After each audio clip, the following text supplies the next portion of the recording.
आजचा विषय जो आहे तो भारतामध्ये अनेक युगपुरुष वेळोवेळी निर्माण झालेले आहेत. तर काळानं जे आव्हान आपल्यासमोर उभं केलं, तर त्या आव्हानाला पेलायला त्या ताकदीची माणसं पण आपल्याला भारतमातेमधून मिळालेली आहेत.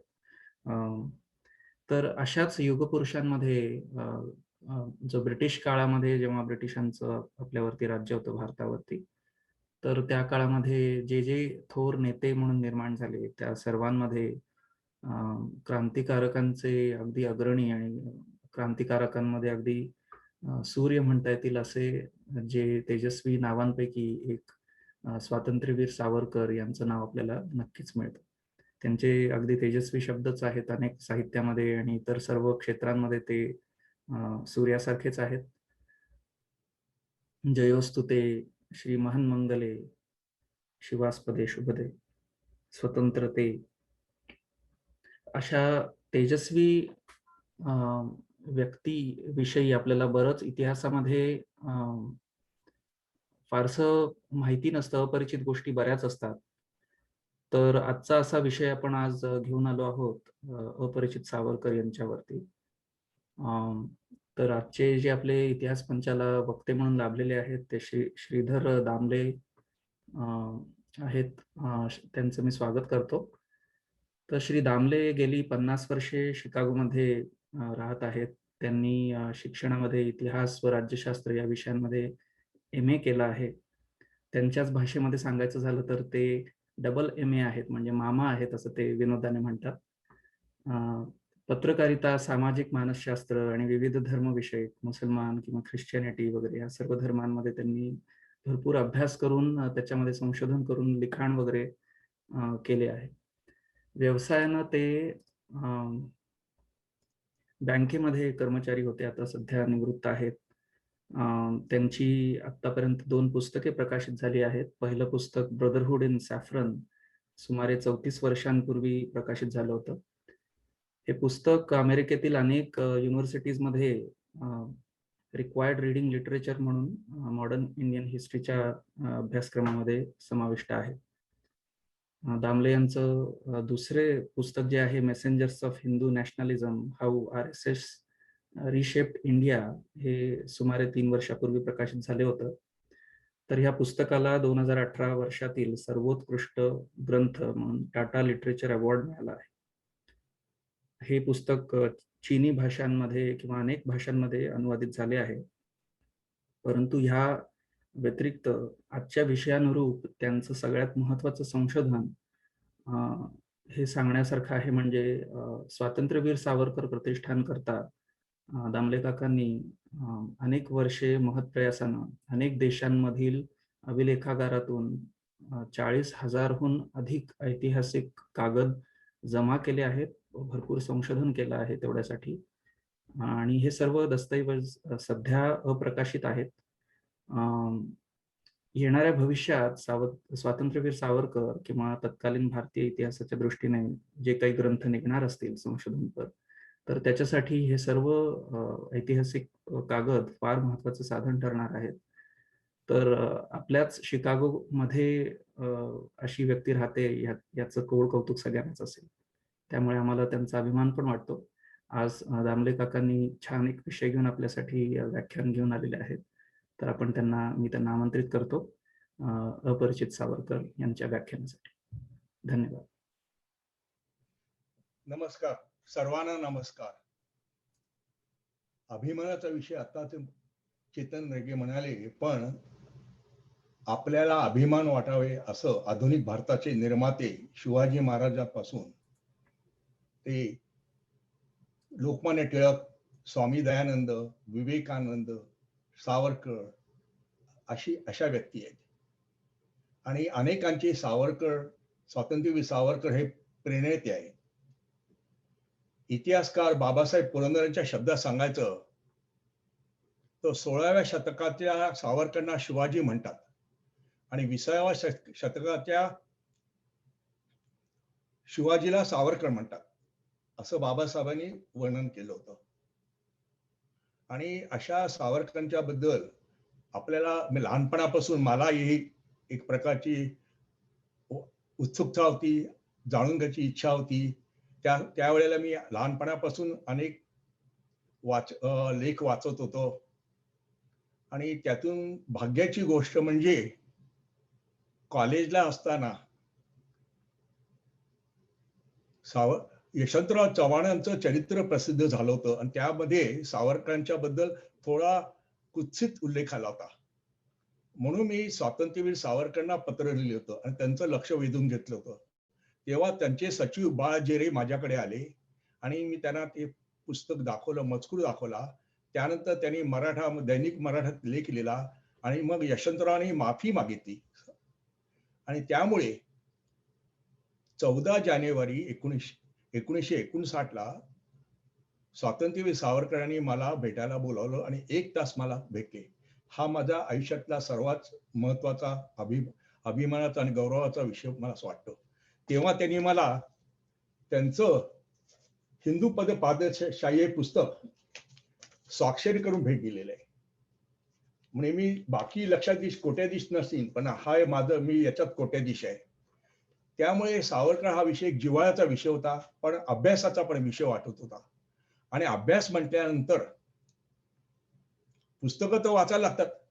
समग्र सावरकर तर वाचलं होतं, पण सावरकरांच्या वहिनी शांताताई यांचं एक आत्मचरित्र मला वाचायला मिळालं. त्यानंतर सावरकरांच्या एक उत्कृष्ट पुस्तक डॉक्टर द.न. गोखले यांनी सायकोलॉजिकली सावरकरांचं अनालिसिस केलं, ते पुस्तक वाचायला मिळालं. त्याचप्रमाणे सावरकरांचे मोठे बंधू बाबाराव सावरकर यांच्या जीवनातले सर्व हकीकती त्यांनी द.न. गोखल्यांना सांगितलं होतं, ते पुस्तक मिळालं. अशी पुस्तकं वाचून आणखीन उत्सुकता वाढली होती. शिकागोला आल्यानंतर आमच्या त्याच्या अगोदर ब्रदरहुड सॅफ्रॉनच्या वेळेला माझा सहकारी डॉक्टर वॉल्टर अँडरसन पीएचडी करत होता जनसंघावर. आणि जनसंघ समजायचा म्हणजे संघ RSS समजायला पाहिजे आणि संघ समजायचा म्हणजे हिंदुत्व आणि हिंदू राष्ट्रवाद समजायला पाहिजे आणि हिंदू राष्ट्रवाद समजायला पाहिजे म्हणजे सावरकर समजायला पाहिजे. याच्यामध्ये मी सावरकर सदनमध्ये गेलो आणि सावरकरांचा 40,000 पानी पत्रव्यवहार मला बघायचा योग आला. मी काही गंभीर बोलणार नाही, पण मध्ये मध्ये मसाला स्टोरी आहे. तर सावरकरांच्या पत्रावर बघताना एक लक्षात आलं की या माणसाकडे एक ऐतिहासिक दृष्टी होती. त्यांना आलेली पत्र, त्यांनी पाठवलेली उत्तराची प्रत, त्यांच्या विरुद्ध आलेले लेख, त्यांच्या बाजूने आलेले लेख, हिंदूंच्यावरची दैनंदिन अवस्थेवरचे लेख, हिंदूंच्या बाजूचे चांगले लेख, असे ते दररोज वाचून बाजूला ठेवायचे आणि महिना झाल्यानंतर की एका येलो फोल्डर मध्ये घालून जानेवारी 24, फेब्रुवारी 24, मार्च 24 असे 1965 पर्यंतच्या फोल्डर्स मला बघायला मिळाली. तेव्हा लक्षात आलं की या माणसाकडे एक ऐतिहासिक दृष्टिकोन आहे आणि हा माणूस जो लिहितो बोलतो त्याला एक आधार असतो. हे असं चालू असताना आमच्या पुस्तकात आम्ही गर्क होतो. पुस्तक संपल्यानंतर लंडनहून मुकुंद सोनपत्की यांनी दर्यापार म्हणून पुस्तक म्हणजे लंडनच्या लायब्ररीत जाऊन, इंडिया हाऊसमध्ये जाऊन, सुधीर फडक्यांच्या आग्रहामुळे जाऊन त्यांनी त्याच्यावर लेख लिहिले होते महाराष्ट्र टाइम्समध्ये. त्याच्यावर ते दर्यापार पुस्तक आलं होतं. त्यात त्यांना काही अपुरेपण वाटलं म्हणून त्यांनी मला पत्र लिहिलं आणि सांगितलं की शिकागो विद्यापीठाच्या लायब्ररीमध्ये ban political literature in India म्हणून 27 मायक्रोफिल्म्स आहेत. एका मायक्रोफिल्म्स मध्ये 1000 पानं आहेत.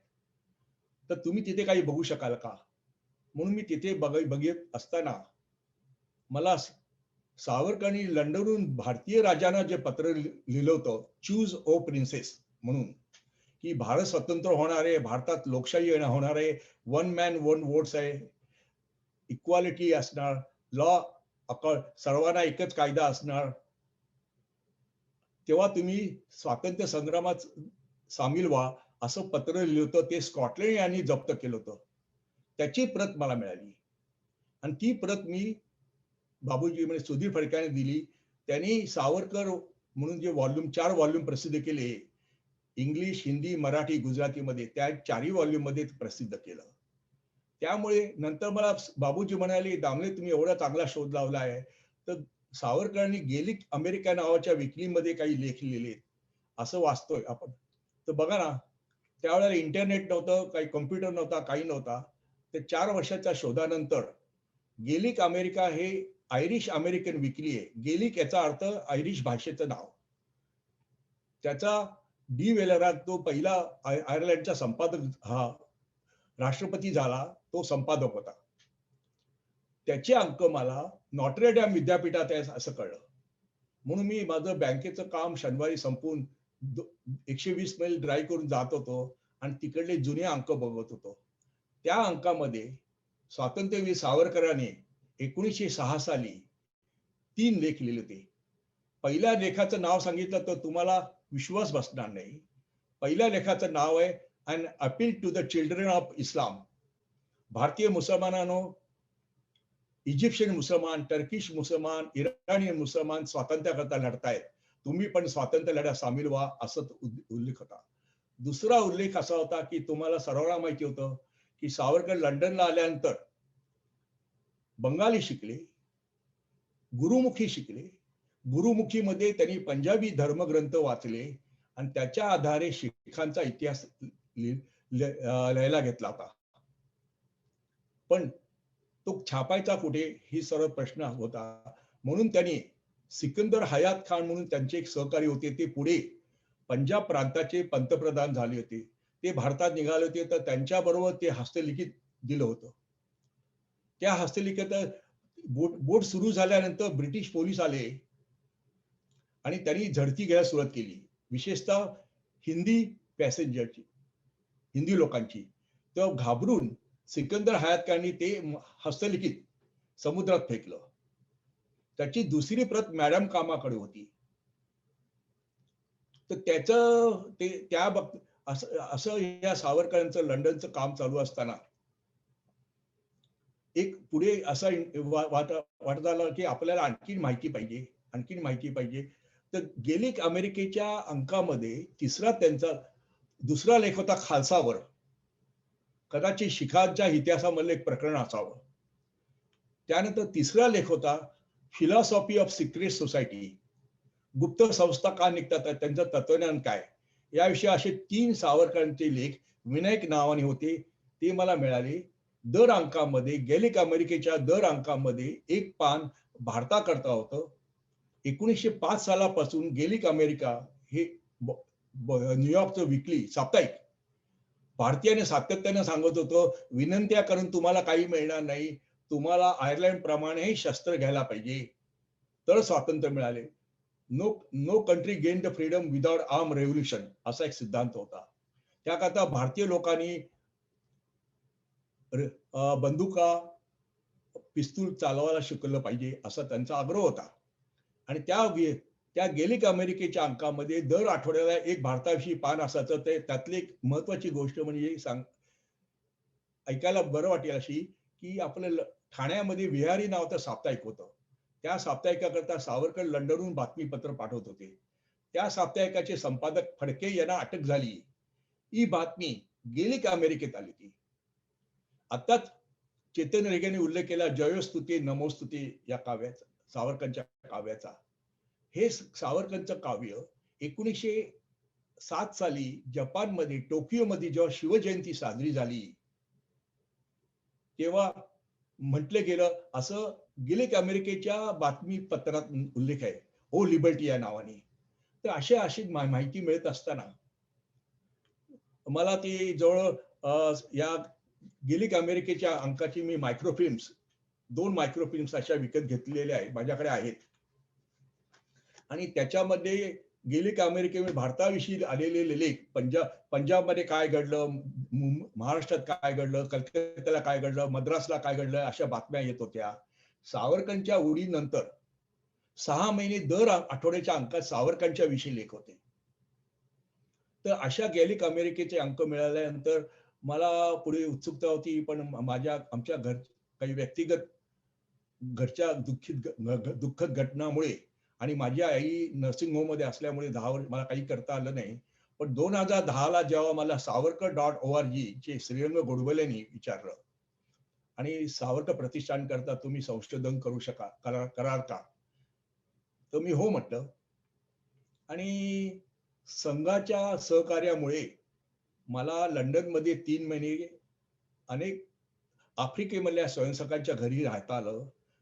पॅरिसमध्ये 1 महिना राहता आलं. जेव्हा मी भारतात जातो, तेव्हा माझी राहायची व्यवस्था संघातर्फे होते. त्यामुळे इतरांना जो खर्च पडतो, तो मला खर्च पडला नाही. जेवण-खाण्याची सगळी व्यवस्था होते. पण अशा ज्या लंडनला मी जेव्हा गेलो, तर लंडनमध्ये 3 आर्काइव्हज आहेत. एक इंडिया हाऊस हे भारत ब्रिटिश सरकारचं इंडिया हाऊस आहे. इंग्लिश लोकांचं नॅशनल आर्काइव्हज ऑफ UK म्हणून आहे. आणि तिसरं न्यूजपेपर आर्काइव्हज आहे. त्या 3 आर्काइव्हजमध्ये जाऊन मला सावरकरांच्यावर आणि सावरकरांच्या सहकार्यांच्यावर जवळ-जवळ 10,000 पानं मिळाली.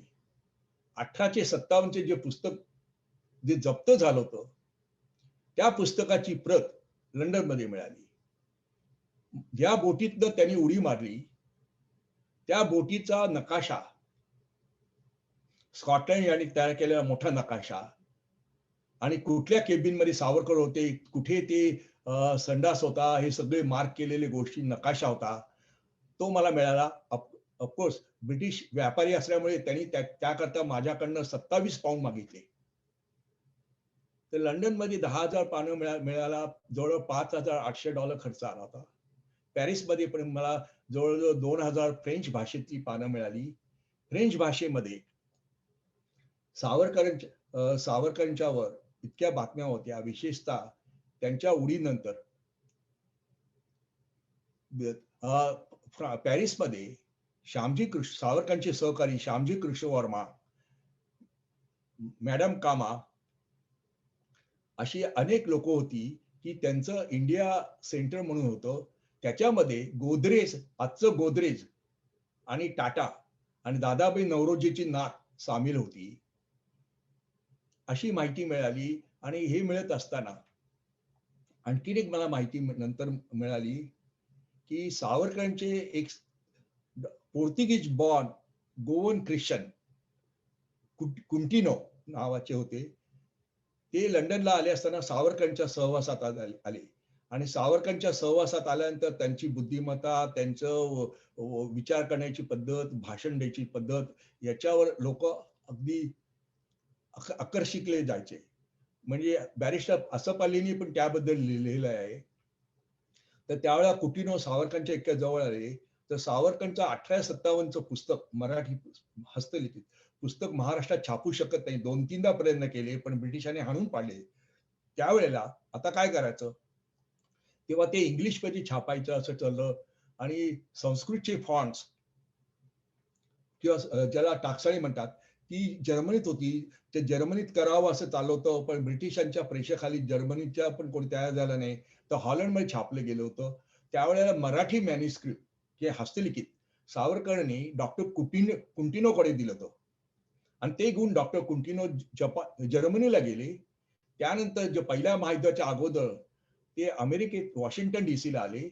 डॉक्टर कुंटिनोला पोर्तुगीज, स्पॅनिश, फ्रेंच, जर्मन, इंग्लिश अशा अनेक भाषा येत असल्यामुळे त्यांना अमेरिकन युनिव्हर्सिटीमध्ये प्राध्यापक नोकरी मिळाली. त्याबरोबर स्टेट डिपार्टमेंटमध्ये कन्सल्टंट होते. त्यांनी ते मॅन्युस्क्रिप्ट आपल्याकडे ठेवलं आणि 2016 साली जेव्हा मॅडम कामाना ब्रिटिशांच्या प्रेशर खाली जेव्हा पकडलं गेलं, तेव्हा डॉक्टर कुटिनोनी न्यूयॉर्क टाइम्स आणि वॉशिंग्टन पोस्टमध्ये त्याच्या विरोधात पत्र लिहिली होती.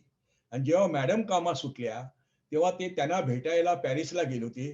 तिथे ते मॅडम कामांना भेटले, सयाजीराव गायकवाडांना आणि त्यांच्या पत्नीला भेटले. नंतर जिनेवाला जाऊन श्यामजी कृष्ण वर्मांना भेटले. नंतर झुरिचला जाऊन लेनिनला भेटले आणि त्यांनी आठवणी आपल्या मुलीला सांगितल्या होत्या आणि त्या मुलीने उतरून काढल्या होत्या. आणि ते कुठेतरी आहेत असं डॉक्टर रवींद्र रामदास नावाचे एक इतिहास संशोधक माझे मित्र होते. ते मला म्हणाले होते. म्हणून मी त्यांना विचारलं की ते म्हणाले की मला कॉपी दिली असं वाटतं, पण त्यांच्या अख्खं घर शोधलं मी त्यांचं. मला त्या पुस्तकाची प्रत मिळाली नाही. तर अनेक वर्षे शोध करून आनंदाची गोष्ट आहे की जवळजवळ 4 वर्षापूर्वी हे पुस्तक अमेरिकन लायब्ररी ऑफ काँग्रेसमध्ये पण नाहीये. पण या पुस्तकाची प्रत मला अमेरिकन युनिव्हर्सिटीच्या बेसमेंटमध्ये मिळाली. आणि जेव्हा मी त्या लायब्ररीयनला जो संपर्क केला आणि तिला मी सांगितलं, कदाचित मी काय म्हणतात ना, दर्दो दिल डायलॉग मारले असेल इंग्लिशमध्ये, तर तिला कौतुक वाटलं आणि तिने मला अख्खं पुस्तक स्कॅन करून भेट म्हणून पाठवून दिलं. तर असं एक काम चालू असतं. हा एक शोधत असताना, जसं मगाशी मी म्हटलं, की 27,000 पानं बघताना, त्यातली पुष्कळसा मजकूर, बॅन पॉलिटिकल लिटरेचर मजकूर पंजाबी भाषेत, उर्दू भाषेत, बंगाली भाषेत होता आणि मला तिन्ही भाषा येत नाही.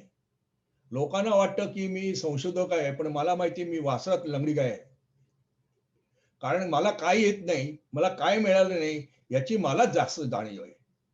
पण त्याच वेळेला जेव्हा अनेक पानं बघता 27,000 पानं बघता जेव्हा सावरकरांचं चूज ओ इंडियन प्रिन्सेस मिळालं, तर मला तर कोहिनूर हिरा मिळाल्याचा आनंद होता. हे असं चालू असताना लंडन झालं, पॅरिस झाल्यानंतर मी भारतात आलो. भारतामध्ये मुंबईच्या एल्फिस्टन कॉलेजमध्ये महाराष्ट्र सरकारचं अभिलेखागार म्हणजे आर्काइव्हज आहे. तिथे मी गेलो होतो. त्या आर्काइव्हजमध्ये एक काम करणारे गृहस्थ होते. आता मला त्यांचं नाव ते हे नाही. पण त्यांनी एक सुंदर काम केलं. खरं त्यांना त्याकरता पद्मश्री द्यायला पाहिजे. त्यांनी सावरकरांच्या बद्दल असलेले सर्व कागदपत्र एकत्र करून त्याची फाईल केली होती. एका पानामध्ये 27 फायली असतात, नोंद होती. अशी जवळ-जवळ 74 पानं आहेत. सावरकर आणि सावरकर बंधूंच्या विषयी. आणि त्या मुंबईच्या आर्काइव्हजमध्ये बघताना तुम्हाला माहिती आहे सरकारी काम कसं असतं. सरकारी काम म्हणे 6 महिने थांब असा प्रकार असतो. आणि त्यातून गेल्यानंतर पहिल्यांदा ते तुम्हाला नाहीच म्हणतात. पण अशा वेळेला माणसाला जिंकण्याच्या बरोबर गोड बोलण्याबरोबर पोट पोट भरणं देखील एक उत्तम मार्ग असतो. तेव्हा मी चहा पिताना, चहाच्या वेळेला चहा आणि स्नॅक म्हटलं मी माझ्यातर्फे. तर लोकांनी कशाला असं केलं होतं. मी म्हटलं, "नाही हो, मी नाहीतरी मी अमेरिकेतनं आलोय." तर लोकांना वाटलं, की मी अमेरिकेतनं आलोय म्हणजे बहुतेक रॉकफेलर की याचा मी भाचा किंवा नातू असेल. तर ते त्यांना मी ते चहा आणि स्नॅक देत होतो. त्यामुळे कुठली तुम्हाला जर फाईल हवी असेल, तर त्या वरच्या बॉसपेक्षा क्लर्क आणि शिपायाच्या हातात असतात. तर मला अशी पानं बघताना जवळ-जवळ मला 16,000 पानं मुंबईच्या आर्काइव्हजमध्ये मिळाली. त्या मुंबईच्या आर्काइव्हजमध्ये जी पानं मिळाली त्यामध्ये बाबाराव सावरकरांच्या पत्नीचं हस्तलिखित पत्र, सावरकरांच्या पत्नीचं हस्तलिखित पत्र, नारायणरावांची अनेक पत्र, सावरकरांची अनेक पत्र. मी सावरकरांनी अंदमानला किती कष्ट भोगले, उडी कशी मारताना हे जरा मी जास्त बोलणार नाही, की सर्वांना माहिती आहे. पण त्यावेळेला सावरकर आजारी असताना त्यांना काय खायला देत होते, त्यांना काय देत होते ट्रीटमेंट याची माहिती मला त्या आर्काइव्हजमधून मिळाली. सर्वात म्हणजे सावरकर जेव्हा रत्नागिरीला परत आल्यानंतर सावरकरांच्यावर 3 गुप्तहेर होते. त्या 3 गुप्तहेरापैकी माहिती काढत असताना सावरकरांनी नाटकं लिहिली हे आपल्याला माहिती आहे. सावरकरांची 3 नाटकं होती. त्या तिन्ही नाटकाच्या ब्रिटिशांनी केलेलं इंग्लिश अनुवाद मला बघायला मिळाला. म्हणजे सावरकरांच्या नाटकाचा इंग्लिश अनुवाद झालाय कोणाला माहिती पण नाही. ती मला माहिती मिळाली. ती माहिती मिळत असताना पण ते कागदपत्र मिळणं म्हणजे पैसे देऊन देखील 6 महिने लागायचे कागदपत्र मिळायला. ती 10,000 पानं आपली लंडनची 10,000, पॅरिसची 2,000 त्यानंतर जर्मन भाषेत 100 पानं मिळाली 1910 सालची. आणखीन एक इंटरेस्टिंग गोष्ट मिळाली, की श्यामजी कृष्णवर्मांचं चरित्र इंदुला याज्ञिक नावाचे ज्यांनी महागुजरात निर्माण केला, त्यांनी 1950 साली लिहिलं होतं. इंदुला याज्ञिक हे 1945च्या दुसऱ्या महायुद्धानंतर युरोपमध्ये गेले होते. पॅरिसमध्ये असताना अनेकांना भेटले आणि त्यांनी श्यामजी कृष्णवर्मांचं आणि ते गुजराती त्यामुळे माहिती गोळा करून पुस्तक लिहिलं होतं. पण त्या पुस्तकाला स्वतंत्र भारतामध्ये प्रकाशक मिळत नव्हता. प्रकाशक मिळायला 2-3 वर्ष लागली. त्या पुस्तकामध्ये एका पानावर असा उल्लेख होता, की सावरकरांना सावरकरांना उडी मारून परत पकडल्यानंतर जे डेव्हिड गार्नेट नावाच्या माणसाने जे आंदोलन केलं होतं आणि निळ्या याच्यामध्ये त्या आंदोलनामध्ये भाग घेताना इटालियन लोकांनी इटालीमध्ये जे मॅझिनीचे लोक होते त्यांना जेव्हा कळलं की सावरकरांनी मॅझिनीचं चरित्र मराठीमध्ये लिहिलंय आणि ते भारताच्या इतिहासात गाजलेलं आहे, तेव्हा त्यांनी असं कळवलं की आम्ही त्या सावरकर मुक्ततेच्या याच्याकरता पाठिंबा देऊ. आणि तेव्हा त्यांनी कळलं की पॅरिसमध्ये पियर खोरात KHORAT नावाच्या माणसाने, आता हे नाव नंतर कळलं टोपण नाव आहे. सावरकरांचं चरित्र फ्रेंच भाषेमध्ये 1912 साली लिहिलं. ते शोधायचा प्रयत्न केला. पण मला ते चरित्र अजून मिळालं नाही. पण पुष्कर पुष्कर मोने नावाचे मित्र भेटले पुण्याला. ते पॅरिसमध्ये होते. त्यांच्याशी बोलल्यानंतर ते चेतन रेगे सारखेच उत्साहीग्रस्त तरुण मुलगा. त्यांनी त्यांच्या प्राध्यापकाशी संपर्क केला आणि ते संपर्क करून पियर खोरातांचे 2 लेख, टिळकांच्या बद्दलचा आणि सावरकरांच्या बद्दलचे 2 लेख मला फ्रेंच भाषेमध्ये त्यांनी मला दिले. त्यानंतर मी भोपाळला गेलो. मला कळल्यानंतर मी मुंबईची जेव्हा 16,000 पानं बघितली, तेव्हा मला सर्व कागदपत्र बॉम्बे प्रेसिडेन्सी म्हणजे मुंबई राज्याची मिळाली. नागपूर, विदर्भ इकडलं मला काहीच माहिती मिळत नव्हती. त्याचाही मी शोध करायला गेल्यानंतर मला सांगण्यात आलं, की तेव्हा ते मध्य प्रदेशमध्ये होतं आणि मध्य प्रदेशची कागदपत्र भोपाळला आहेत. म्हणून मी भोपाळला गेलो.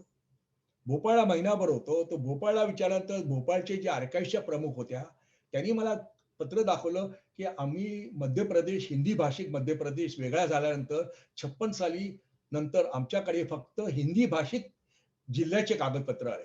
मराठी भाषिक कागदपत्र नागपूरमध्येच आहे. पण तिथे इतर गोष्टी बघत असताना, मध्य प्रदेशच्या भोपाळच्या आर्काइव्हमध्ये बघत असताना, लोकमान्य टिळकांनी ज्यावर जो चिरोल केस झाली होती, त्या चिरोल केसमध्ये चिरोलला ब्रिटिश गव्हर्नमेंटने कसं मदत केली, याचे जवळजवळ 1200 पानाचे कागदपत्र होते. पण तो माझा विषय नसल्यामुळे मी त्याच्याकडे जास्त हे केलं नव्हतं. पण आणि तिथे एक रशियन बाई, की जी इंडोलॉजी डिपार्टमेंटची मॉस्कोची प्रमुख होती. ती तिथे आली होती. तिला सरकारी नोकरशाहीचा उद्धट अनुभव आला आणि त्यावेळेला मी माझ्या पद्धतीने हसतमुखाने आणि चहा पान देऊन गप्पा मारण्याच्या पद्धतीमुळे तिला हे वाटलं. तर म्हणाली ती मध्य प्रदेशमध्ये मुसलमान सुलतान या विषयावर अभ्यास करायला आली होती. तर म्हणाली तुझा विषय काय आहे? तर मी तिला म्हटलं असा सावरकर हा माझा विषय आहे. तर ती म्हणाली की मी लंडन आपल्या मॉस्कोला परत गेल्यानंतर मी तुला काही मदत करण्याची प्रयत्न करीन. तिने मॉस्कोला गेल्यानंतर 12 रशियन भाषेमधली सावरकरांच्या विषयीची 1910 ची 12 पानं पाठवली. माझ्याकडे कागदपत्र आहेत, पण मला फ्रेंच येत नाही, मला रशियन येत नाही, मला जॅपनीज येत नाही आणि मला इंग्लिश पण येत नाही. म्हणजे मी फाडफाड इंग्लिश बोलतो, पण क्वीन्स इंग्लिश असं काय आपल्याला येत नाही. तर याच्या भाषेमध्ये हे बघत असताना, कागदपत्र बघत असताना, गोळा करत असताना माझ्या लक्षात आलं, की सावरकर विषयाचा अभ्यास करताना आपल्याला सावरकरांच्या व्यक्तिमत्वाप्रमाणे, पैलूप्रमाणे सावरकर 1906 सालापासून म्हणजे त्यांच्या बालपणापासून ते लंडनला जाईपर्यंत हा एक विभाग. मग लंडनला जाऊन ते पकडेपर्यंत दुसरा भाग, अंदमान हा तिसरा भाग, रत्नागिरी हा चौथा भाग आणि मग सुटल्यानंतर ते 37 ते 47 हा आणखीन एक भाग आणि 47 ते 65 किंवा 66 मान हा आणखीन भाग. असे वेगवेगळ्या भागावर सावरकरांच्या बद्दलचा अभ्यास करणं, त्या काळात कालखंडातनं दृष्टीनं करणं आवश्यक आहे. आणि तो प्रयत्न करत असताना, जेव्हा लंडनमध्ये बघत असताना, लंडनचे कागदपत्र बघत असताना, सावरकरांना बॅरिस्टरची सावरकर बॅरिस्टर परीक्षा पास झाले. हे लंडन टाइम्सच्या दरवर्षी जे रिझल्ट यायचे त्यामध्ये त्यांचं नाव असायचं. पण त्यांच्या विरुद्ध आमच्याकडे काही कागदपत्र आहेत, तर त्यांना तुम्ही बॅरिस्टरची डिग्री देऊ नका. असा व्हाईसरॉयचा कॉन्फिडेन्शियल मेसेज पाठवला होता. तो बघायला मिळाला. लंडनची आणखीन सावरकरांची गोष्ट म्हणजे काही लोकांना असं वाटतं, की श्यामजी कृष्ण वर्मांनी स्कॉलरशिप दिली, सावरकर तिथे आले. त्याच्या अगोदर श्यामजी कृष्ण वर्मा, पंडित श्यामजी कृष्ण वर्मा हे आणखीन एक रोमहर्षक व्यक्तिमत्व आहे. मॅडम कामा जसं आहे, श्यामजी कृष्ण वर्मा पण रोमहर्षक आहे. त्यांच्या पत्नी, त्यांचे सासरे मुंबईचे प्रसिद्ध जमीनदार म्हणजे संपूर्ण मालाड बोरोली ही त्यांच्या मालकीचं होतं. मुंबईचं छबिलदास हायस्कूल हे त्यांचं होय. तर त्यांची श्यामजी कृष्णवर्मा श्रीमंत दिवाण आणि पैसा बॅरिस्टर पैसा कमावून ते लंडनला आले होते. त्यांनी ऑक्सफर्डला संस्कृत करता चेअर करता पैसे दिले होते. त्यांनी स्पेन्सर करता पैसे चेअर करता पैसे दिले होते. मग तिथे भारतीय मुलांना तुच्छतेने वागवलं जातं, विशेषतः इंग्लंड लँडलेडीकडनं, म्हणून इंडिया हाऊस विकत घेतलं होतं. त्यांना होम रूल हवं होतं. सावरकर जेव्हा लंडनला आले आणि त्यांना भेटल्यानंतर सावरकरांनी त्यांना थोड्या काळामध्ये होम रूल म्हणणं संपूर्ण स्वातंत्र्याकरता तयार केलं. आणि तो सिद्धांत मांडला की सावरकरांचा की no country gain the freedom without arm revolution. भीक मागून स्वातंत्र्य मिळत नाही. आणि एनिमी इज एनिमी, शत्रूचा शत्रू हा तुमचा मित्र. तेव्हा तुमच्याकडे तुम्हाला शस्त्र कशी हाताळायची, बंदूक पिस्तूल, बंदुका, तोफा कशा हाताळायच्या याचं तुम्हाला ज्ञान पाहिजे. तुम्हाला ज्ञान नसेल तर जे सैन्यात लोक आहेत ती तुमच्या बाजूची पाहिजे आणि शत्रूकडनं तुम्हाला मदत पाहिजे. त्याच्याकरता ते नेहमी उदाहरण द्यायचे की अमेरिका स्वतंत्र झाली ती केवळ फ्रान्सच्या नौदलाने ब्रिटिशांच्या नौदलाची कोंडी केली म्हणून अमेरिका स्वतंत्र झाली. इटली स्वतंत्र झाला तो फ्रान्सच्या मदतीने झाला.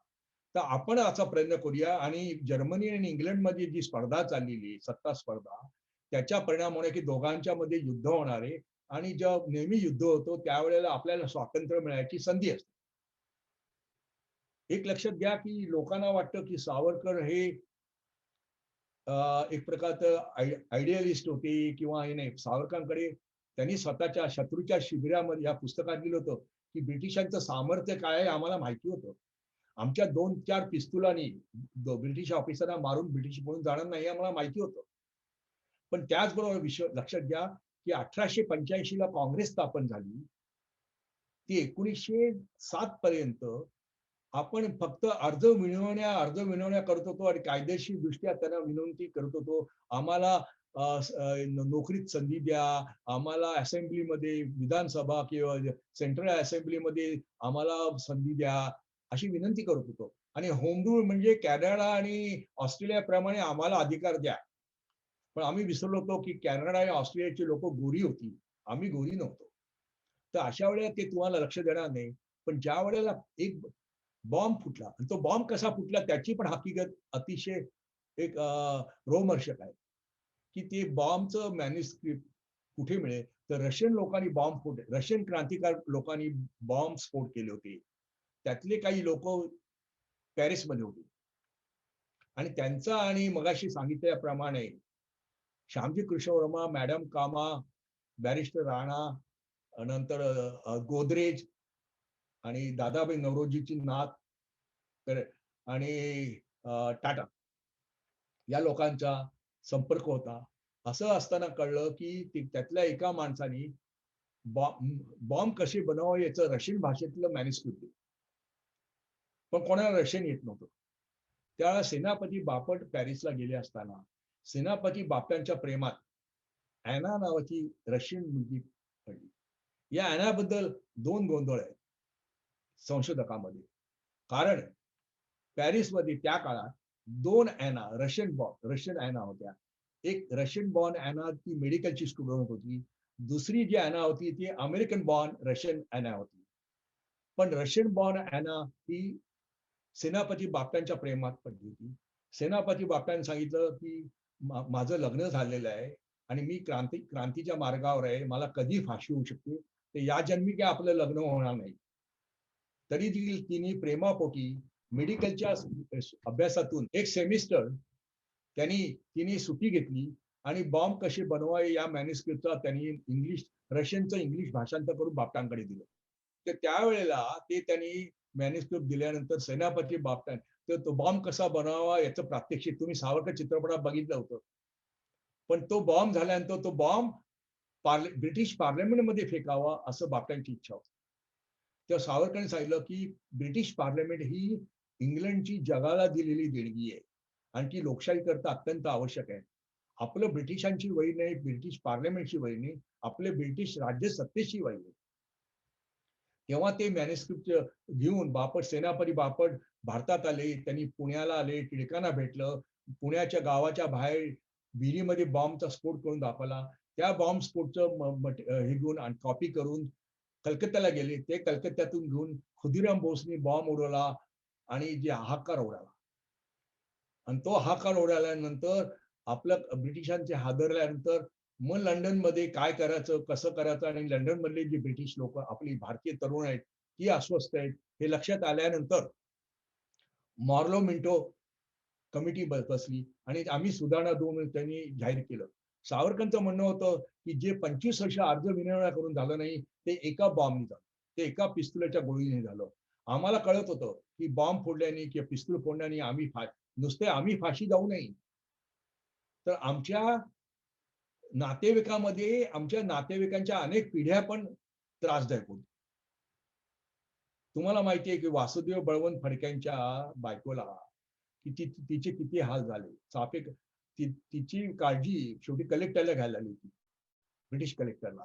तर अशा वेळेला आम्हाला कल्पना होती, की पण देशाकरता आम्ही जे होतो, ते लष्कराचे जे पुढले सैनिक असतात, की जे सुरुंग पेरले असतात, ते शोधण्याकरता पुढे जातात. त्यावेळेला सुरुंगाचा स्फोट होऊन अनेक लोक सैनिक मरतात. तसे आम्ही सैनिक आहोत, अशी आमची कल्पना होती. आणि हीच गोष्ट आम्ही सांगितल्यामुळे सावरकरांचं जे होतं, की भारतीय स्वातंत्र्य लढ्यामध्ये मला असं वाटतं, की 3 प्रकारचे स्कूल ऑफ थॉट होते, की विचारधारा होत्या. एक लिबरल लोकांचे अभ्यास करून ब्रिटिशांना पटवून देऊया, ब्रिटिशांच्या कॉन्शियसला अपील करूया आणि त्यांना आपल्याला सहभागी करायला लावूया. कॅनडा, ऑस्ट्रेलियाप्रमाणे ही होती. दुसरी जी विचारधारा होती, की ब्रिटिशांच्या कायद्यामध्येच ब्रिटिशांना अडवूया आणि वेळ पडली तर आपण आंदोलन करूया. मग ती लोकमान्य टिळक, महात्मा गांधी, काँग्रेस पक्षाची. तिसरी जी होती तरुण लोकांना ब्रिटिशांनी केलेले अत्याचार आवडत नव्हते आणि त्यांचं रक्त उसळून यायचं म्हणून प्रतिशोध घेण्याकरता सूड नाही. रिव्हेंज आणि सूड हा याच्यामध्ये एक बॅड कनोटेशन आहे. अतिशय निगेटिव्ह आणि बॅड कॉनोटेशन आहे.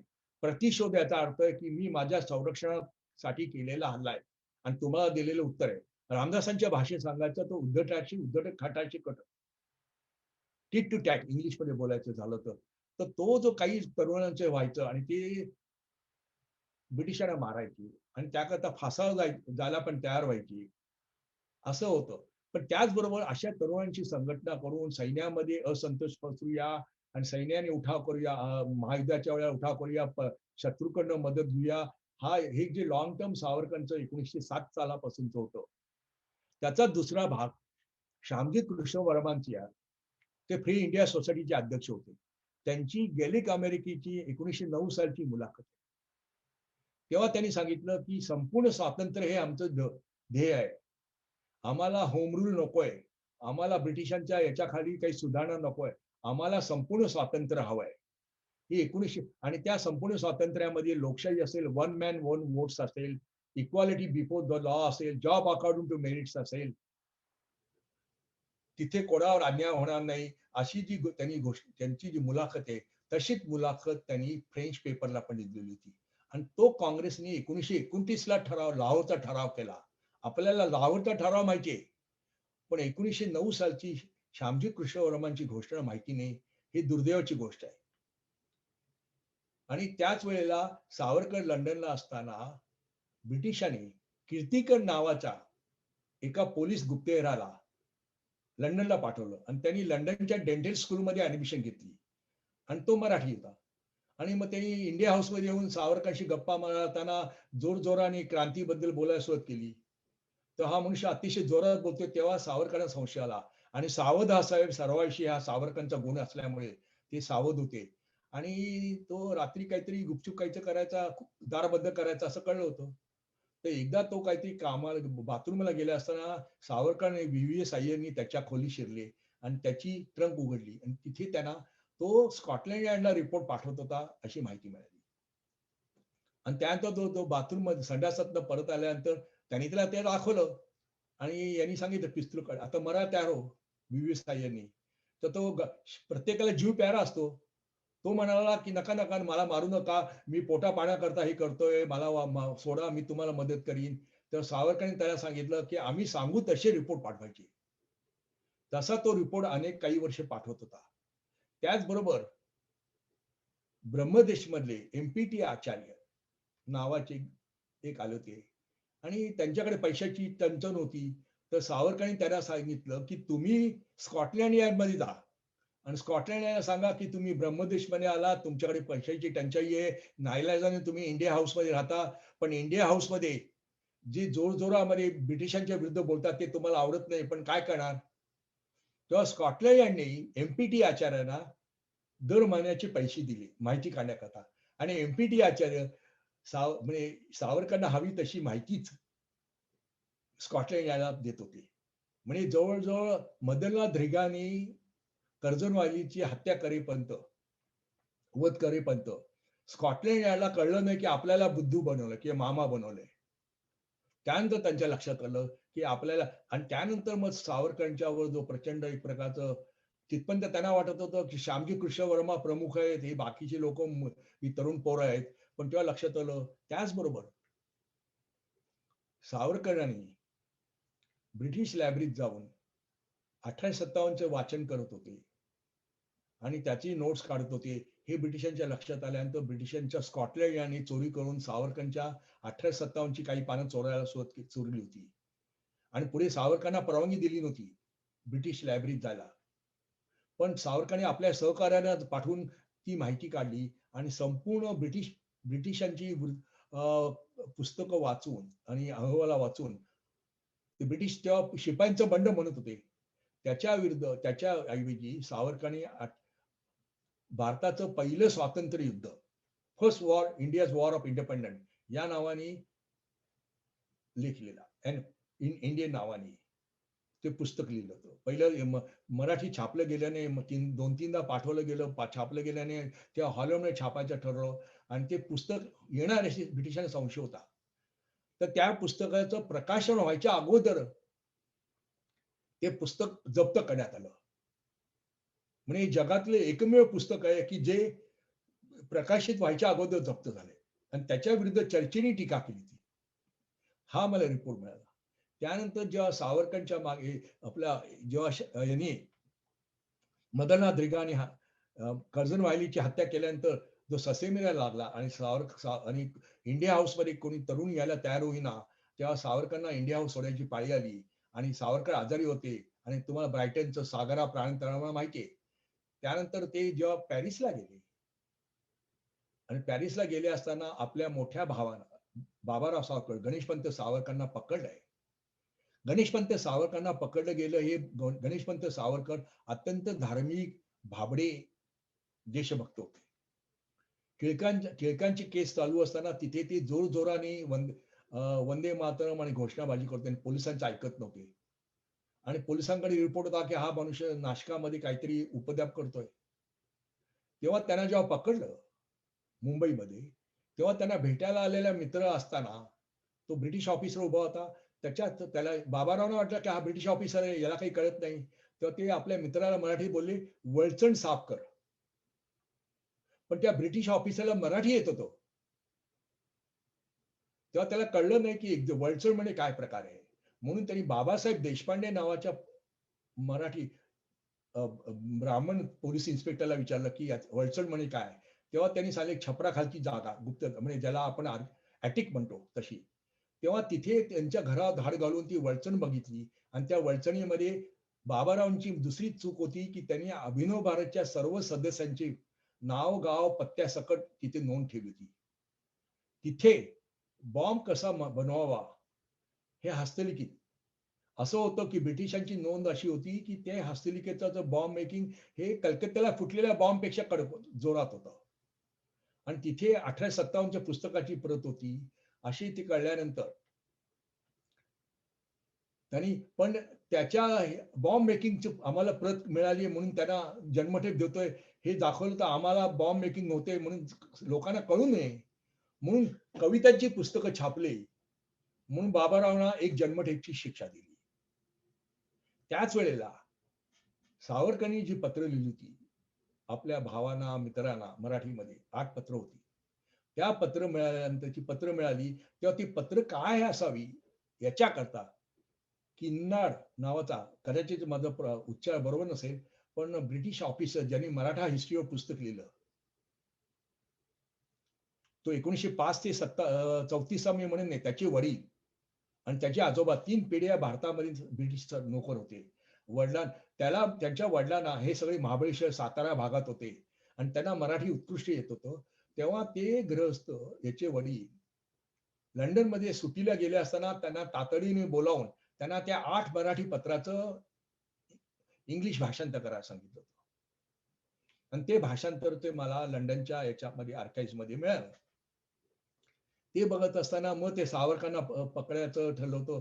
पण सावरकरांना पकडायला हे काय? आरोपपत्र काय? तर 1906 सालचं त्यांनी जे भाषण दिलं होतं, त्या भाषणाच्या आधारे पकडावं असं चाललं होतं. पण सावरकर बॅरिस्टर होते. तर सावरकरांना असं वाटलं होतं, ते पॅरिसला असताना त्यांना असं वाटलं, की माझ्या 6 सालच्या भाषणावर मला फार फार 1.5 ते 2 वर्ष किंवा 5 वर्ष शिक्षा होईल. आणि जेव्हा मोठे भाऊ पकडले गेले, धाकटा 16 वर्षाचे नारायणरावांना पकडले गेले. दोन्ही वहिनी आणि पत्नींचे दोघे जीवन उद्ध्वस्त झालं. त्यांना स्मशानात राहायची पाळी आली. ज्या त्यांच्या पत्नी दिवाणाच्या मुलगी होती, त्यांना म्हणजे आणि लोक टाळत होते. अशा प्रसंगी आणि झालेला तरुण मुलगा प्रभाकर नावाचा मुलगा वारला. अशा वेळेला आणि आपल्या अनेक सहकाऱ्यांना पकडले गेले आणि जॅक्सनची हत्या झालेली, वध झालेला आहे. त्यात अनेक लोकांना पकडले गेलेले आहे. त्यावेळेला सावरकरांना असं वाटलं, की माझे अनेक लोक पकडली गेली. त्यावेळेला मी इथे राहणे योग्य नाही. तर मी लंडनला जाणं आवश्यक आहे. तेव्हा त्यांना मॅडम कामा, श्यामजी कृष्ण वर्मा सगळी लोक विनंती करत होते, तुम्ही जाऊ नका, इथे राहा. पण कदाचित असं वाटतं, की जे परदेशामध्ये, पॅरिसमध्ये, जर्मनीमध्ये भारतीय क्रांतिकारक राहिले, त्यांची अवस्था वाईट होती. त्यांना नोकऱ्या मिळत नव्हत्या. त्यांना उपाशीपोटी जगायला लागायचं. वीरेंद्रनाथ चट्टोपाध्याय काय, अनेक लोकांना पैशाची टंचाई असायची, खायला मिळत नव्हतं. अशा वेळेला पॅरिसमध्ये राहून बॅरिस्टरची पदवी नव्हती आणि सावरकरांना परत शिक्षण करायचं आणि फ्रेंच पदवी घ्यायचं हे नव्हतं. तर मी परत जातो लंडनला. फार फार काय माझ्या खटला झाला तर 1.5-2-3 वर्षाची शिक्षा होईल, असं वाटलं. त्यावेळेला ब्रिटिशांनी आणखीन एक अफवा पसरवली. मार्गारेट लॉरेन्स नावाची ब्रिटिश तरुणी इंडिया हाऊसमध्ये जायची आणि तिने सावरकरांना पत्र लिहिलं म्हणून सावरकर लंडनला आले अशी ब्रिटिशांची अफवा होती. पण सावरकर जेव्हा लंडनला आले तेव्हा सावरकरांच्या बाजूला दादाबाई नौरोजीची नात बसली होती आणि सावरकरांना लंडनला उतरल्याबरोबर तर सावरकरांना पकडलं म्हणजे ती केव्हा निघणार, केव्हा लंडनला पोहोचणार ही माहिती कशी कळली? तेव्हा असा संशय होता, की अभिनव फ्री इंडिया सोसायटीमध्ये ब्रिटिशांची कोणतरी ज्याला मोल म्हणतात, डबल एजंट असावे असा एक संशय व्यक्त केला गेला. आणि त्या याच्यामध्ये सावरकरांना जेव्हा पकडलं तिथे लंडनमध्ये, त्यावेळेला सावरकरांचे आयरिश लोकांशी इतके चांगले संबंध होते. तर सावरकरांना सोडवण्याकरता गार्नेट यांनी 2दा प्रयत्न केले, अशी एक नोंद आहे. आणि त्यावेळेला सावरकरांना जेव्हा याच्यातनं बोटीतनं पाठवायचं ठरवलं, मोरिया बोटीतनं पाठवायचं ठरवलं, असा संशय व्यक्त केला जातो. सावरकरांना बोटीत बसवायच्या अगोदर स्कॉटलंड याचं पत्र मार्सेलिसच्या पोलिसांना गेलं होतं, की आमची बोट जाणार आहे, कदाचित ती मार्सेलिसला थांबेल. फ्रान्समधले सावरकरांचे सहकारी त्यांना सोडवायचा प्रयत्न करतील, तेव्हा तुम्ही आम्हाला सहकार्य करा.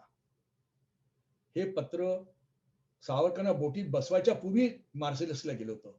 आणि त्या पण काही एक संशय असा व्यक्त केला जातो, की त्या बोटीमधला एक कोणत्या आयरिश होता आणि तो आयरिश स्वातंत्र्य देशभक्त होता आणि त्यांनी काहीतरी गडबड केली म्हणून खरी बोट थांबणार नव्हती मार्सेलिसला. पण बोटीला मार्सेलिसने थांबायला लागलं. ती बोट मार्सेलिसला थांबली. तेव्हा फ्रेंच पोलीस ऑफिसर आला बोटीवर, त्याला सावरकर दाखवले आणि मग दुसऱ्या दिवशी सावरकरांनी जी उडी मारली. त्याच वेळेला सावरकरांना सोडवण्याकरता पॅरिसवरून मॅडम कामा आणि श्यामजी कृष्ण वर्मा रेंट कार, हल्लीच्या भाषेत सांगायचं तर रेंट कार घेऊन निघाले होते. पण तो ड्रायव्हर फ्रेंच होता. तो आपल्या आरामात गाडी चालवत होता. त्यावेळेत ही लोक जवळ-जवळ सव्वा ते दीड तास उशिरा पोहोचली. ती जी वेळेवर पोहोचली असती तर कदाचित सावरकरांना मोटारीत बसता आलं असतं. पण सावरकरांनी जी उडी मारली, त्यावेळेला सावरकरांना लंडनला पकडण्यासाठी नाशकाचे अमरसिंग परदेशी जे होते पोलीस कॉन्स्टेबल, शिपाई, कारण त्यांचा चुलत भाऊ हा अभिनव भारतमध्ये होता आणि सावरकर जेव्हा लंडनला आले तेव्हा पान सुपारी दिली त्यावेळेला अमरसिंग तिथे उपस्थित होता. ही माहिती असल्यामुळे ब्रिटिशांनी त्या अमरसिंगला पाठवलं की त्याला सावरकर कोण आहेत त्याची माहिती आहे. पण जसं मिर्झाराजे जयसिंगला पाठवलं, पण औरंगजेबाचा मिर्झाराजे जयसिंगवर विश्वास नव्हता म्हणून दिलेर खानला पाठवलं. तसाच हा अमरसिंग पण कदाचित आत्म असेल, त्याच्यावर विश्वास नसल्यामुळे सिद्दीकी नावाच्या मुसलमान माणसाला पाठवलं होतं. आणि आणखीन एका ख्रिश्चन पोलिसाला पाठवलं होतं. तो ख्रिश्चन पोलीस लंडनच्या हवामानामध्ये आजारी पडून मेला होता. ते दोघे जिवंत होती आणि ही दोघं जिवंत असताना ती तिसरी सावरकरांनी जेव्हा संडासाच्या याच्यात गेले, दार बंद केलं, तेव्हा ते बाहेर उभे होते. आणि तेव्हा जेव्हा त्यांना कळलं की बाहेर येत नाही, तर काच फोडल्या बघितलं तर सावरकर उडी मारतायत. तेव्हा आरडाओरडा केला. लोकांना अनेकदा वाटतं की सावरकरने उडी मारल्यानंतर वरनं गोळ्याचा वर्षाव होता, असं काही नाही. ती बोट अत्यंत जवळ होती. ती बोटीची शिडी बंदराला लागत होती. खुद्द सावरकरांनी माझी जन्मठेपमध्ये वर्णन केलेलं आहे. आणि त्यामध्ये सावरकर ते बंदराची भिंत चढत असताना एकदा घसरले. परत दुसऱ्यांदा आले, ते वरती आले आणि धावत सुटले होते. त्यावेळेला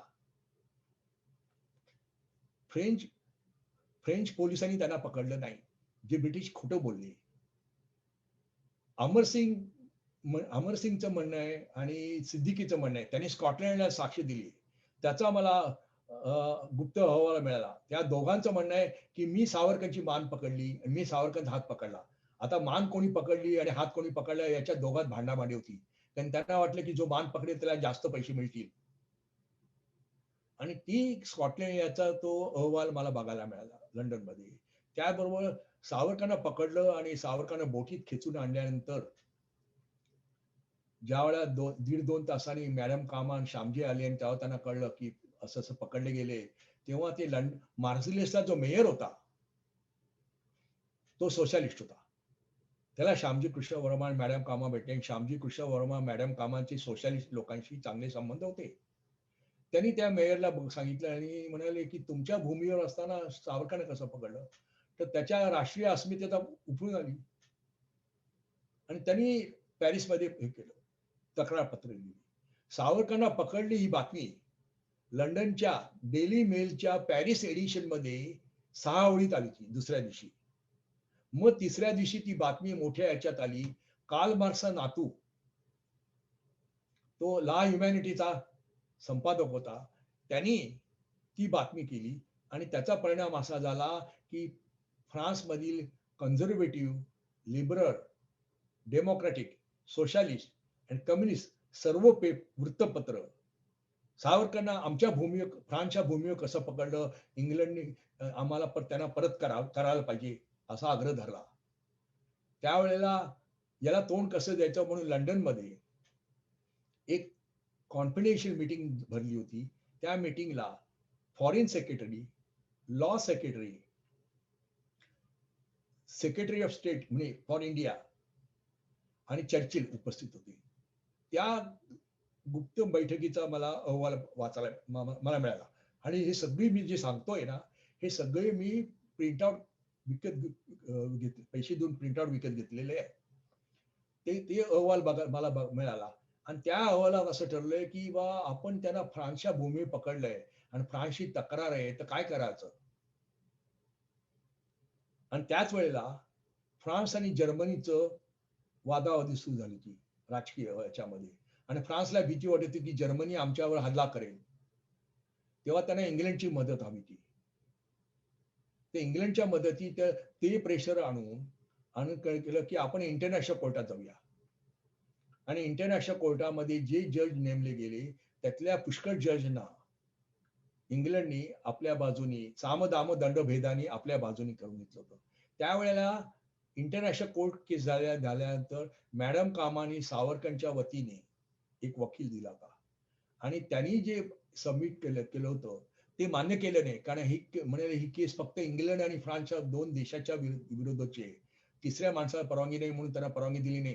पण त्या वकिलांनी जे सबमिट केलं होतं त्याचं नाव आहे लॉ अफेअर सावरकर आणि त्याची प्रत सांगितलं तर आश्चर्य वाटेल न्यूयॉर्कच्या लायब्ररीमध्ये उपलब्ध आहे. नंतर याची जी हेगच्या न्यायालयामध्ये जी चौकशी झाली त्याचं फ्रेंच व्हर्जन, इंग्लिश व्हर्जन याची प्रत येल विद्यापीठाच्या लायब्ररीमध्ये मिळाली.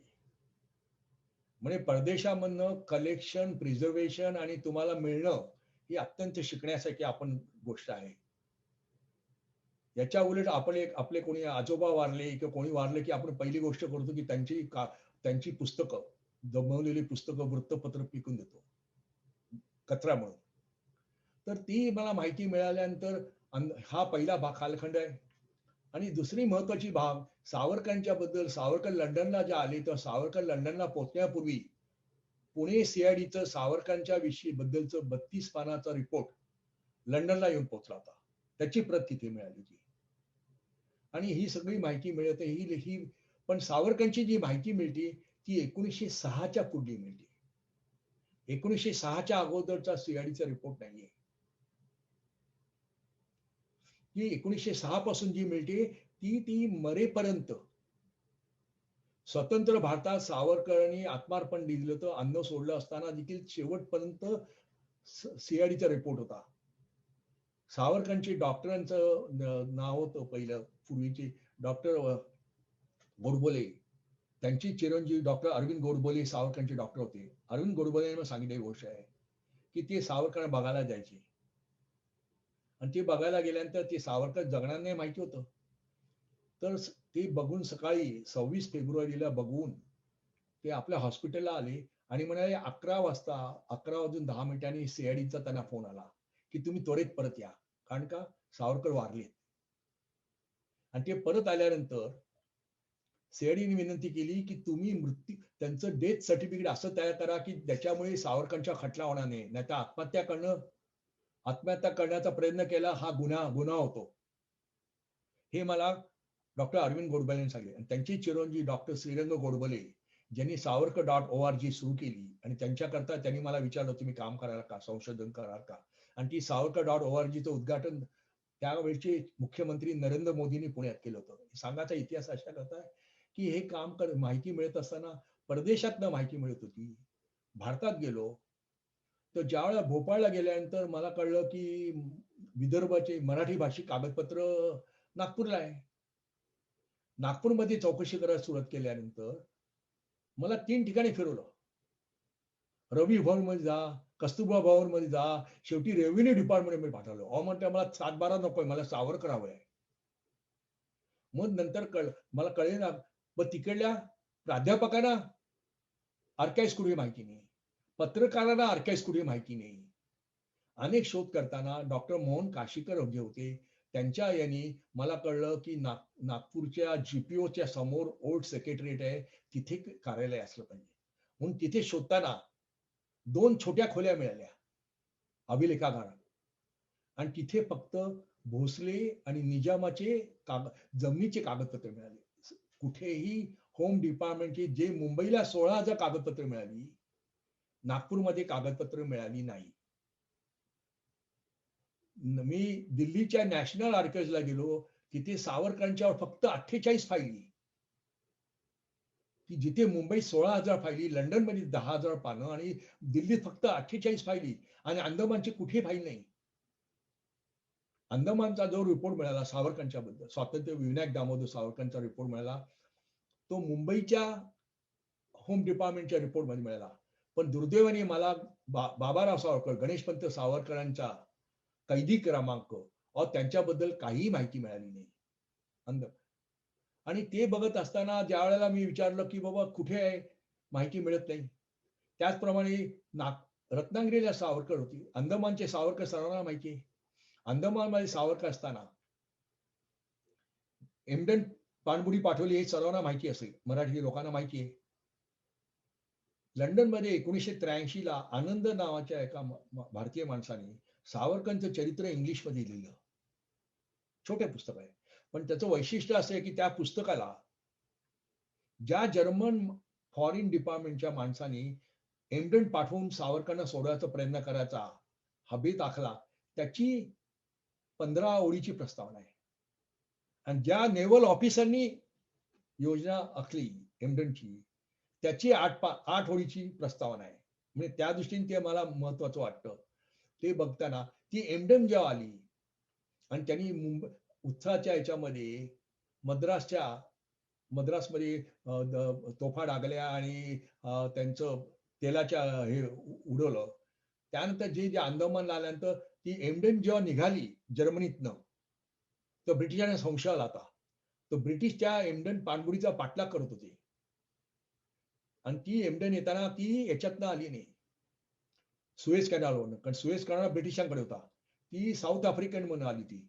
आणि ती जेव्हा मद्रासवरनं अंदमानकडे जायला निघाल्यानंतर ब्रिटिशांनी ती बुडवली. सावरकरांना अंदमानला आणल्यानंतर ही एक महत्वाची सायकोलॉजिकल गोष्ट आहे. ज्या लोकांना सावरकरांच्या बद्दलचा म्हणजे सायकोलॉजिकल प्रोफाईल वाचायची इच्छा असेल, त्यांनी डॉक्टर द.न. गोखलेंचं जे पुस्तक आहे सावरकरांच्या बद्दलचं, ते अवश्य वाचावं, मी तुम्हाला करीन. त्याबरोबर सावरकरांचं जे शत्रूच्या शिबिरात पुस्तक आहे, त्यामध्ये सावरकरांनी सुप्त भाषेमध्ये, त्या सूचक भाषेमध्ये माहिती दिलेली आहे. पण सावरकरांच्या यांची हाल अपेष्टांची गोष्ट नारायणराव सावरकरांच्या पत्नी हरदिनी शांताताई सावरकर यांचं पुस्तक आहे. त्याच्यात पण पुष्कळशा गोष्टी वाचायला माहिती मिळते. तर हे बघताना नुसते सरकारी कागदपत्र नाही, तर अनेकांची पुस्तकात आपल्याला माहिती मिळत असते. तर सांगायची गोष्ट महत्वाची आहे की अंदमानला असताना आपल्याला एमडन पाणबुडी माहिती आहे. पण मानवेंद्र रॉय की जे भारतीय कम्युनिस्ट पक्षाचे संस्थापक आणि मेक्सिकोमध्ये आणि अमेरिकेच्या गदर मुवमेंटचे एक प्रमुख होते आणि मेक्सिकोमध्ये कम्युनिस्ट पार्टीचे मार्गदर्शक होते आणि रशियामध्ये लेनिन स्टॅलिनची मैत्री होती. चीनी कम्युनिस्ट पक्षाचे मार्गदर्शक होते. हे एम.एन. रॉय ने 1916 साली मार्टिन नावाने बँकॉकमध्ये जर्मन कॉन्सुलेटशी संपर्क साधला आणि त्याला योजना दिली की जर्मन कॉन्सुलेटनी बँकॉकवरनं शस्त्रांनी भरलेले जहाज आणि सैनिक द्यावे आणि त्यांनी अंदमानवर हल्ला करावा आणि सर्व राजकीय कैद्यांना मुक्त करून ब्रह्मदेशमध्ये जाऊन स्वतंत्र भारत सरकार स्थापना, याची ब्रिटिशांना नोंद होती. त्याचा मला जवळजवळ 60 पानी अहवाल मिळाला. म्हणजे ब्रिटिशांचं वैशिष्ट्य आहे की ते कधी कधी 2 पावलं प्रतिस्पर्ध्याच्या पुढे असायचे. आणि ब्रिटिशांचं एक आणखीन सांगायची गोष्ट आहे की खानदेश मधला एक कीर्तनकार होता, अशिक्षित कीर्तनकार. त्यांनी कीर्तन करताना स्वतंत्र इंडिपेंडंट व्हा, आपलं स्वतःच्या पायावर उभे राहा असं वर्णन केलं होतं. तर स्वतःच्या पायावर उभं राहायचं लोकल सीआयडीनी इंडिपेंडंट व्हा असं भाषांतर केलं. म्हणून त्याचे वडील काय करतात, भाऊ काय करतो, चुलत भाऊ काय करतो, मावस भाऊ काय करतो, आते भाऊ काय करतो, असा 32 पानी रिपोर्ट होता. आणि शेवटी कळलं की हा अशिक्षित कीर्तनकार आहे, याच्यापासून धोका नाहीये, फाईल बंद. पण जेव्हा त्यांनी ब्रिटिशांनी अशा छोट्या छोट्या गोष्टीकडे लक्ष दिलं, म्हणजे you take care of the screw आणि मशीन विल वर्क आउट, लक्षात घ्या. ब्रिटिशांनी भारतावर कसं राज्य केलं हे मुद्दाम सांगण्यासारखी गोष्ट आहे. अंदमानला असताना तुम्हाला सांगितले, सावरकरांना अंदमानला आणल्यानंतर जवळजवळ 9 महिने त्यांना त्या खोलीत ठेवलं नव्हतं. त्यांना ती मधला जो भाग होता वरच्या याच्यावर खांबा याच्यावर खोली होती, तिथे 9 महिने एकांत कोठडीत ठेवलं होतं. म्हणजे जे सायकोलॉजिकल ज्याला हॅरॅसमेंट म्हणतात, दुसऱ्या माणसाला वेळ लागलं असतं. आणि मग त्यांना जी कोठडी दिली होती, जी सावरकरांची खोली आहे, ती खोलीमधनं समोर फाशीची शिक्षा दिसायची, फटके मारले दिसायचे. आणि बाकीच्या अंदमानच्या खोलीमध्ये प्रत्येक कैद्याच्या समोर एक लोखंडी दरवाजा आहे. सावरकरांच्या खोली समोर 2 लोखंडी दरवाजे आहेत. तर या अंदमानमध्ये बाकी त्यांची हाल अपेक्षा तुम्हाला सर्वांना माहिती आहे. मी तुम्हाला सांगून तुमच्या डोळ्यातनं काही पाणी काढणार नाही. पण सावरकरांना सोडावं पण त्याच वेळेला सावरकरांना हे करावं, ज्याच्याबद्दल आपण बोलतो सावरकरांचं माफी पत्र. माझ्याकडे सावरकरांची माफी पत्र नाहीये, ते त्याला म्हणतात mercy petition petition. Mercy petition हा लिगली दिलेला तुम्हाला अधिकार असतो कैद्याला. सावरकरांना पकडल्यानंतर ते नक्की कोण आहे याचा अजून खुलासा केला नव्हता. ते राजकीय कैदी आहेत की गुन्हेगार आहेत, क्रिमिनल आहेत. ते जर क्रिमिनल गुन्हेगार असतील तर अंदमानच्या नियमाप्रमाणे 3 वर्षानंतर त्यांना आपल्या बायका बायका मुलांना अंदमानमध्ये आणून तिथे बायका मुलांसमोर राहायची परवानगी असते. तर सावरकरांनी ती परवानगी, सावरकर बॅरिस्टर होते, अतिशय चतुर बॅरिस्टर होते. त्यांनी त्या आधारे मी जर क्रिमिनल, मला तुम्ही जर क्रिमिनल म्हणून पकडलंय तर मला ती परवानगी द्या. तेव्हा त्यांना सांगितलं नाही तुम्ही राजकीय कैदी आहात. तर राजकीय कैदी आहे तर मला राजकीय कैद्यांचे अधिकार द्या. तेव्हा ते असं खेळ खेळत असताना सावरकरांनी पण जो खेळ केला होता, खेळ खेळला की पेटिशनचा तुम्हाला अधिकार आहे, म्हणून ते पेटिशनचे अर्ज माझ्याकडे जवळ संपूर्ण सगळे अर्ज आहेत ते, आणि ते कायदेशीर अर्ज आहे. ज्यांना कोणाला इंटरेस्ट असेल तर मी त्यांना त्याची प्रत द्यायला पण तयार आहे. त्याच्यात त्यांनी काय त्या त्या परिस्थितीनुसार मागणी केली होती. पहिल्यांदा सांगितलं की मी जर क्रिमिनल आहे तर माझ्या बायकोला आणि मला इथे आणून तिच्याबरोबर आणि माझ्या भावाला पण बायकोला आणून इथे राहायला परवानगी द्या. तर तो नाकारला गेला आणि बाकीची जी छळ व्हायची तरी देखील त्या बातम्या पाठवणं, ती बेड्यांची गुप्त भाषा निर्माण करणं आणि बातम्या बाहेर पाठवणं, आणि त्या बातम्या बाहेर अशा आल्यानंतर गॉर्कीने रशियामध्ये या राजकीय कैद्यांच्या बाजूने लेख लिहिले होते, आणि त्या लेखाच्या याच्या आधारावर वादळ उठल्यानंतर सावरकरांना भेटायला कॅडॉक नावाचा जो होम सेक्रेटरी आला होता, त्यांनी सावरकरांना विचारलं होतं की तुम्ही तर तुमचे मित्र तर तिथे बंड करताय, तुम्ही त्यांना सांगत का नाही की हा मार्ग चुकीचा आहे, तुम्ही अंदमानमध्ये पडलेला ते पण तसेच पडतील. सावरकर म्हणे मी कैदी आहे, मला पत्र लिहायला बोलायला परवानगी नाही, तुम्ही मला मोकळं करा. तुम्ही मला मोकळं केलं तर मी कदाचित लिहीन. ते म्हणाले की नाही नाही, तुम्ही म्हणे तुमचे कैदी मित्र, ते मित्र कोण आहे ती माहिती द्या, आम्ही तुमची शिक्षा कमी करू. त्यावेळी मी सांगणार नाही. आणि सावरकर सुटताना की अट होती सावरकरांची की माझे मागचे सहकारी कोण होते, त्यांचे संबंध कसे होते, आम्ही काय काम केलं याच्याबद्दल तुम्ही आम्हाला विचारायचं नाही. तेरी भी चूप आणि मेरी भी चूप.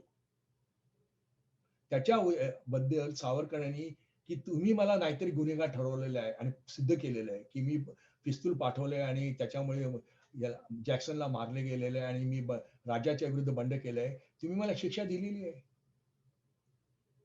तर तो कायदेशीर आधार हा अंदमानचा झाला. रत्नागिरीचा समाजसेवा सर्वांना माहिती आहे, पण रत्नागिरी समाजसेवा करत असताना सावरकर अत्यंत गुप्त पद्धतीने क्रांतिकारकांशी संपर्क ठेवून होते. नेपाळच्या राजाशी, नेपाळच्या जो राणा होता त्याच्याशी संपर्क ठेवून होते. परत अनेक क्रांतिकारक त्यांना भेटायला यायचे. आणि सावरकर आल्यानंतर, सावरकरांना पकडल्यानंतर अंदमान मध्ये आपलं अभिनव भारत ब्रिटिशांनी एवढी खणून काढली आणि त्या दहशतीखाली 1910 नंतर पहिल्यांदी पिस्तुलाची गोळी महाराष्ट्रात उडाली ती 1928 ला. 18 वर्ष कोणी गोळी उडी मारली नाही. याच्या उलट बंगालमध्ये दर 15 दिवसांनी बॉम्बस्फोट, गोळी मारणं पंजाबमध्ये प्रकार होत होते. पण त्यावेळेला 28 साली जेव्हा चव्हाणांनी ब्रिटिश ऑफिसरला धोबी तलावाला, मुंबईच्या धोबी तलावाला गोळी मारली, नंतर याने बोगट्याने गोळी मारली, तेव्हा सावरकर यांच्याबद्दल 1910 सालापासून जे यांचे वाक्य होतं ब्रिटिशांचं, एक 2-4 कॉमन वाक्य होती, he is the most dangerous person, we cannot trust him. हे त्यांचं होतं. आणि तरी देखील सावरकरांचे काही संपर्क होते, ती माहिती काढायला रत्नागिरीमध्ये जे आर्काइव्ह आहे, पण रत्नागिरीमध्ये भोंगळपणा इतका आहे की कोणाला म्हणे मुख्यमंत्री आपले आबा पाटील काँग्रेसचे किंवा मुख्यमंत्र्यांनी सांगून देखील तिथे काही दात मिळत नाही. तिथे जायचं म्हणजे मुक्काम पोस्ट रत्नागिरी करून वर्षभर आंबे खात संशोधन करायला लागतील. त्यानंतर 37 ला सुटल्यानंतर, सावरकर सुटल्यानंतर महत्वाची गोष्ट आहे, 37 ला सुटल्यानंतर सावरकरांचा जर्मन कॉन्सुलेटशी गुप्त संबंध होता. याच्यावर हार्वर्डच्या एक पीएचडी आलं होतं इंडो जर्मन इंटेलेक्च्युअल रिलेशन मध्ये. त्यांनी ब्रिटिशांच्या फायलीच्या आधारे सांगितले की सावरकरांचा जर्मन कॉन्सुलेटशी संबंध होता. सावरकरांना भेटायला सावरकरांना रासबिहारी बसूंची पत्र येत होती. पहिलं पत्र जे रासबिहारी बसूंनी पाठवलं, ते दादरच्या पोस्टात जे जप्त झालं, ते मला पत्र बघायला मिळालं. मी मागितलं 2015 ला. मला सरकारी उत्तर मिळालं, पत्र देऊ शकत नाही, फोटोकॉपी देऊ शकत नाही, कारण पत्र जुनं आहे. 2037 पत्र 1937 पत्र 2015 ला नवं कसं असणार हो? मी त्यांना म्हटलं, "मी फोटोकॉपी काढतो. मी कॅमेऱ्याने फोटो काढतो." कॅमेरा म्हटला की स्पाय. मी म्हटलं, "मी स्कॅनर आणलाय, हँड हेल्ड स्कॅनर आणलेला आहे." परवानगी नाही. कारण का? ते 1960च्या जी-आर मध्ये स्कॅनरचं नाव नाही. अहो म्हटलं, "स्कॅनरचा शोध 90चा आहे." हे बघत असताना तरी देखील मला जी काही 1945 सालापर्यंत सावरकरांच्या बद्दलची कागदपत्र मिळाली. 45 ला सावरकरांना नर्व्हस ब्रेकडाऊन झाला होता. हिंदू महासभा इलेक्शन हारली आणि सावरकरांना नर्व्हस ब्रेकडाऊन झाला होता. आणि सावरकरांना 2 हार्ट अटॅक आले होते. सावरकरांना नर्व्हस ब्रेकडाऊन झाला याच्याबद्दल लोकांना पुष्कळशा आपली सावरकर प्रेमी लोक माहिती लपवतात. बॉस्टनच्या अनुरूपा सिन्हा नावाच्या सावरकर भक्त, जी इंद्राणी सावरकरची मुलगी आहे, तिने सावरकरांच्यावर बर्निंग फॉर फ्रीडम नावाची इंग्लिशमध्ये उत्कृष्ट कादंबरी लिहिलेली आहे. ती तुम्हाला Amazonवर मिळणार नाही. म्हणजे पण ते तुम्हाला मिळू शकते कादंबरी. त्याच्यामध्ये तिने ते सावरकरांच्या नर्व्हस ब्रेकडाऊन टाकायचं की नाही, अनेकांना नको होतं. मी म्हटलं, "तू अवश्य टाक." कारण नर्व्हस ब्रेकडाऊन होऊन 2 हार्ट अटॅक येऊन सावरकर परत ताठपणे आहे त्या पद्धतीने उभे राहिले. सावरकरांचा साने गुरुजी झाला नाही. साने गुरुजी डिप्रेशन खाली, नर्व्हस ब्रेकडाऊन खाली साने गुरुजींनी आत्महत्या केली. हे सावरकरांचं वैशिष्ट्य लोकांना कळू द्या. त्यानंतर 46 नंतरची सावरकर आजारीच होते. 47-48 चे सगळे कागदपत्र गांधी हत्या खून खटल्यामध्ये उपलब्ध होते. स्वतंत्र भारतामधली सावरकरांची कागदपत्र मला बघायची होती.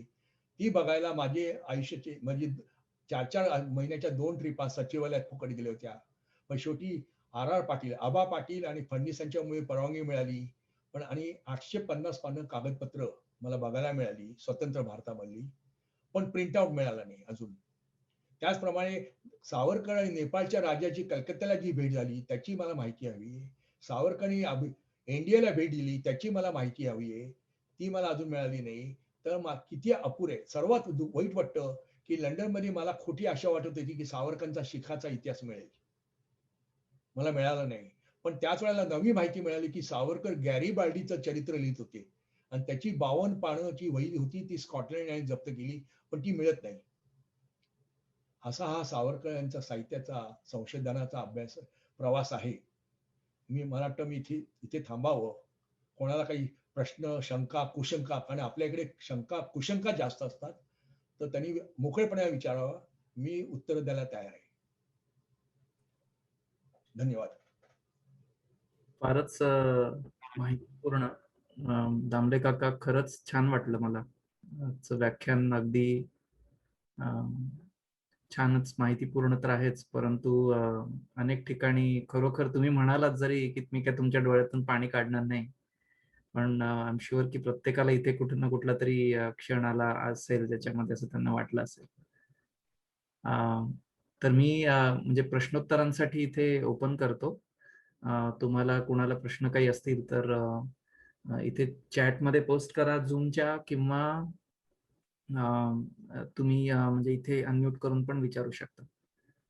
हा, तर मला प्रश्न म्हणजे असा आहे की आज जे श्रीधरजी बोललेत आणि ह्यांचा जो सावरकर शोधवरती जो प्रवास त्यांनी केला, इंग्लंड, जर्मनी, फ्रान्स आणि भारत, अमेरिका, हे अत्यंत महत्वपूर्ण कार्य आहे. माझी विनंती आहे की महाराष्ट्र मंडळाने पुढाकार घ्यावा आणि मी स्वतः $500 द्यायला तयार आहे आणि साधारणपणे $5,000-10,000 गोळा करून ह्या पुस्तकाला, म्हणजे हे जे ज्ञान ह्यांनी दिलं ते बोलून त्याला पुढे इंग्रजीमध्ये, हिंदीमध्ये, मराठीमध्ये छापण्यात यावं, हे मोठी श्रद्धांजली सावरकरांना आमच्याकडून होईल. जर तुम्ही हे कार्य हातात घेतलं, माझा $500 चेक मी तुम्हाला पाठवेल. अशी माझी विनंती आहे. ह्यावरती विचार करा, घाई करू नका, पण विचार करा. कारण काय होतं बऱ्याचदा, श्रीधरजी आज आहेत आणि 100 वर्षानंतर नसतील, पण हे जर लिहिल्या गेलं तर आपल्या लोकांना कळेल की आपणच आपल्या लोकांवरती किती अन्याय केला आणि कसल्या प्रकारच्या सूचना पश्चिमेमध्ये उपलब्ध होतात आणि कशा ते उपलब्ध करतात. आणि राष्ट्रप्रेमाची जी एक तरंग जर्मनीमध्ये, रशियामध्ये, फ्रान्समध्ये दिसून आली इंग्रजांच्या विरोधात, हे सर्व मग प्रकाशात येईल असं मला वाटतं. आणि मी जास्त बोलायला नको, तुम्ही मला संधी दिली त्याकरता मी धन्यवाद देतो. नमस्कार. अं, खूप चांगली चांडक साहेब, सूचना आहे. चांडक साहेब, मी काही जर्मनीला गेलो नव्हतो. तुमच्या $500 याच्यामध्ये मी जर्मनीला जाऊ शकतो होता.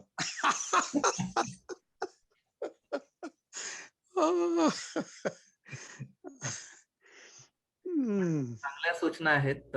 नक्कीच याच्यावर विचार करतो मी. आपली सूचना तिथे प्रसाद अथणीकर आहेच आपल्याकडे आता कार्यकारिणीचा, आणि उल्का पण आली असेल आज तर माहिती नाही मला, पण मी उल्काकडे ती नक्की सूचना पोहोचवेन. त्याबद्दल हो. आम्ही नक्की काय करू शकतो तर आम्ही प्रयत्न करू. मला पण तुमच्यासारखीच माझा वेळ आणि पैसे असं दोन्ही प्रकारे मला मदत करायला नक्की आवडेल. तर या दृष्टीने आपण नक्कीच काहीतरी करू. तुम्ही जसं म्हणालात की अनेक जण आपल्यातलेच जे फितूर होते त्याच्यामुळे ह्या गोष्टींना जास्ती अडचणी आपल्याच लोकांकडून मिळाल्या.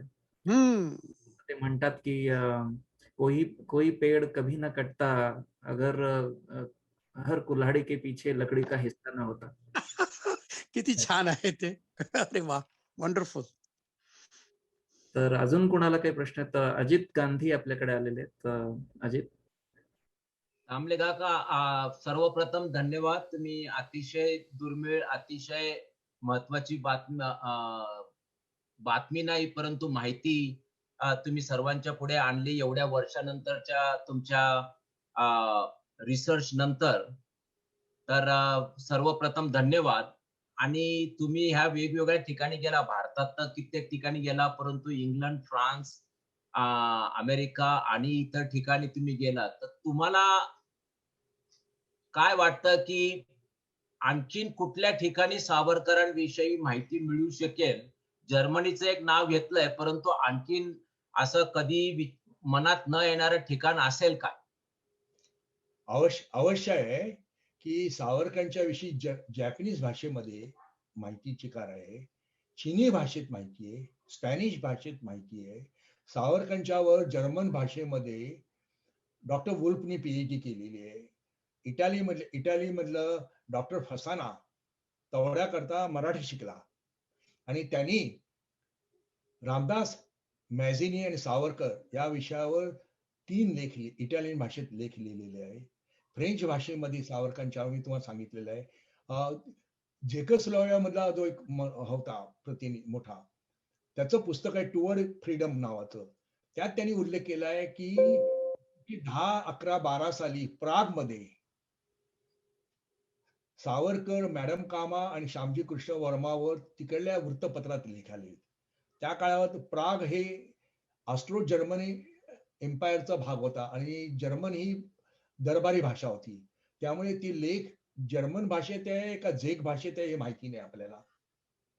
त्याचप्रमाणे इजिप्तमध्ये मी तुम्हाला आता आणखीन माहिती द्यायची म्हणजे सावरकर सुटून आल्यानंतर मुंबईचा अमेरिकन राजदूत सावरकरांना घरी जाऊन भेटला. बाकीचे लोक एम्बेसी धावत जायचे बोलावलं की, सावरकर जात नव्हते. तो सावरकरांना घरी जाऊन भेटला 1.5 तास आणि त्यांनी जो रिपोर्ट पाठवला वॉशिंग्टनला, त्याची प्रत मला वॉशिंग्टनच्या आर्काइव्ह मध्ये बघायला मिळाली. त्यात त्यांनी सावरकर आणि जिनाची तुलना केली होती. जिना कसा अहंकारी आहे आणि सावरकर कसे आयडियल रिअलिस्टिक आहे हे होतं. त्याच वेळेला मला ही माहिती मिळाली की अमेरिकन नेव्हीचा कैरो मधला आफ्रो अमेरिकन ऑफिसर मुंबईत आला असताना सावरकरांना भेटला. त्याचप्रमाणे रुझवेल्टनी आपला खास प्रतिनिधी दिल्लीला पाठवला होता की ब्रिटिशांनी भारताला थोडं स्वातंत्र्य द्यावं आणि मग ते जपानच्या विरुद्ध आपल्याला मदत करतील म्हणून प्रेशर आणण्याकरता. तर त्या प्रतिनिधीचा खास दूत सावरकरांना मुंबईला भेटला होता. आपल्या चँके शेख आणि मॅडम चँके शेखचा दूत सावरकरांना भेटला होता अशी नोंद मिळते. पण त्याची जास्त माहिती काढणं हे परदेशामधले जे आवश्यक आहे. त्याकरता तुम्हाला आणखीन स्पष्ट सांगायचं म्हणजे रशियामध्ये KGBची सुभाषचंद्र बोसवर 1922 पासून ते 41 पर्यंतच्या फायलीचा अभ्यास बोस नावाच्या बंगाली प्रोफेसर बाई, रशियनची जी स्कॉलर आणि जिचे वडील काँग्रेसचे मिनिस्टर होते आणि नवरा CPIचा राज्यसभेचा सदस्य होता आणि ती मॉस्कोत रशियन भाषेची प्राध्यापिका होती. तिने जे अभ्यास केला तर तिला 41 पर्यंत परवानगी मिळाली, कुठली दिली नाही. तर KGBच्या फायलीमध्ये गांधी, नेहरूच्या बरोबर सावरकर, मुंजे, हेडगेवार, संघ याविषयी माहिती असणार. पण त्याकरता रशियन येणारी आपली PhDची मुलं पाहिजे. तर हा जो भाग आहे, सर्वात महत्वाचा भाग आहे की भारतामध्ये जुनी जी कागदपत्र सोडा सरकारी, पण जुने मासिकाचे अंक केसरीने 1954 आणि 1958 सावरकर विशेषांक काढला होता. मी केसरीच्या ऑफिसमध्ये गेलो होतो. केसरीची संपूर्ण फाईल स्टॅनफर्ड विद्यापीठाने आणि बर्कलीने मायक्रोफिल्म करून दिली होती. त्यामुळे केसरीचे जुने अंक तुम्हाला तिथे बघायला मिळतात. मराठाचे मला अंक तिथे बघायला मिळाले, मराठा साप्ताहिकाचे इंग्लिश अंक, की ज्याच्यामध्ये मी तुम्हाला सांगितलं की अमेरिकन भेटला, अमुक भेटला, ती नोंद असलेली. पण केसरीचा विशेषांक जे 2 विशेषांक होते ते तिथे नव्हते. त्याचप्रमाणे हिंदू नावाचं मुंबई साप्ताहिक होतं, श्रद्धानंद साप्ताहिक होतं. हिंदू साप्ताहिकाचे जे त्याच्यामध्ये सावरकर काहीतरी टोपण नावाने कधी लेख लिहायचे असं ऐकलं होतं, त्याचे जुने अंक मिळत नाही, फेकून दिलेत लोकांनी. तर आपल्याकडे आहे ती आपले जुने अंक, मराठ्याचे जुने अंक किंवा सोबतचे जुने अंक किंवा तरुण भारतीय जुने अंक, हे जपून ठेवणं, लोकसत्तेचे जुने अंक टाइम्स ऑफ इंडियाचे मिळतात, कारण ते पैसे घेतात, धंदा करतात, त्यांना माहिती धंदा कसा करायचा. पण हे आपले लोक देत नाही. आणि सर्वात मोठी अडचण होते की सब कुठे गेल्यानंतर तुम्ही जो गोरे असाल आणि तरुण असाल आणि तरुण स्त्री असाल तर पटकन काम होतं. मी ब्राऊन स्किन आहे, तर पुष्कळ आपल्याकडनं जो अडथळा होतो तर याचा अभ्यास करणं अत्यंत आवश्यकता आहे. मी आपले शिक्षण मंत्री जावडेकरांना भेटलो होतो. त्यांना मी म्हटलं होतं, मला जावडेकरांनी एका वाक्यात माझं तोंड बंद केलं. म्हणे, दामले, आम्हाला रशियन येणारा PhDचा स्टुडंट, हिस्ट्री आणि रशियन येणारा आणि याचा PhDचा स्टुडंट द्या, आम्ही स्कॉलरशिप देतो. माणसं मिळत नाही, आम्ही लेख देणारे लोक आहोत. मुकुंदराव किर्लोस्करांच्या भाषेत सांगायचं म्हणजे टिळक, सावरकर, शिवाजी बद्दल आम्ही महाराष्ट्रात बोलतोय. महाराष्ट्राच्या बाहेर टिळक, सावरकर, शिवाजी माहिती नाहीये. आणखीन तुम्हाला सांगायचं सावरकरांच्या बद्दलची महत्वाची गोष्ट म्हणजे होची मिन वारल्यानंतर त्याचं घर राष्ट्रीय स्मारक झालं. त्याला इंग्लिश इतिहासकार, मिलिटरी हिस्टोरियननी भेट दिली होती आणि त्यांनी दिलं होतं की होची मिनची बेडरूम आहे तशी ठेवलेली, सगळी अख्खी बिल्डिंग आहे तशी त्रिमूर्तीप्रमाणे, नेहरूंच्या घराप्रमाणे तशी ठेवलेली आहे. होची मिनच्या बेडरूम मध्ये होची मिनला जवळजवळ 7 भाषा येत होत्या, पुस्तकं होती. तो म्हणा, मला बाकी पुस्तकं माहिती नाही, पण इंग्लिशमध्ये जी 4 पुस्तकं होती ती एक वर्सीसर होती, एक पुस्तक इंडियन नॅशनलिस्ट लीडर सावरकर याच्यावर होतं. म्हणून होची मिन डेड बेडवर सावरकर चरित्र बघत होतं, वाचत होता, बघत होता असं वाटतं. तर ही अशी अनेक माहिती आहे आपल्याला उपलब्ध करून देण्याकरता. या विषयावर मी पहिला नाहीये हो. डॉक्टर सोनपत्कींचं नाव सांगितलं. लंडनचे वासुदेवराव गोडबोले यांनी काम केलेलं आहे, चांगलं काम केलेलं आहे. भारतामध्ये देखील डॉक्टर रामदासांनी काम केलेलं आहे. मुख्य यदी फडके, काही लोकांना वाटतं की यदी फडके समाजवादी असल्यामुळे ते, पण यदी फडक्यांनी 1906 ते 37 चे सावरकरांचा त्यांनी अभ्यास केलेला आहे. त्यांना फक्त प्रिंटआउट दिला नव्हता. त्यावेळेचा जो विचित्र नियम होता की तुम्हाला पेन घेऊन जायला परवानगी नाही, कागद घेऊन जायला परवानगी नाही, त्यांचे पिवळे कागद घ्यायचे, त्यांची पेन्सिल घ्यायची, संपूर्ण याचा लेख, संपूर्ण कागदपत्राचं ओळ लिहायची नाही, पॉइंट्स द्या फक्त. आणि ते अधिकाऱ्यांना दाखवून त्यांनी परवानगी दिली तरच बाहेर द्यायचं. तर यदी फडक्यांचा सुंदर अभ्यास आहे. अभ्यास करणारे लोक आहेत, पण सावरकरांच्या व्याख्यानातून प्रसिद्ध होणारे लोक चिकारे. ठीक आहे, धन्यवाद. दुसरे काही प्रश्न असतील तर इतरांना विचारून द्या, नाहीतर मी दुसरा प्रश्न विचारतो. विचारा विचारा. आता तुम्ही आता नेताजींचं नाव काढलं, तर नेताजी आणि सावरकर ह्यांचा काही पत्रव्यवहार किंवा प्रत्यक्ष भेट झाली होती का? नेताजींची सावरकरांशी भेट झाली हा रिपोर्ट सीआयडी मध्ये उपलब्ध आहे. आणि त्याच्यावर सावरकरांनी सविस्तर 1952 पण सांगितलं होतं.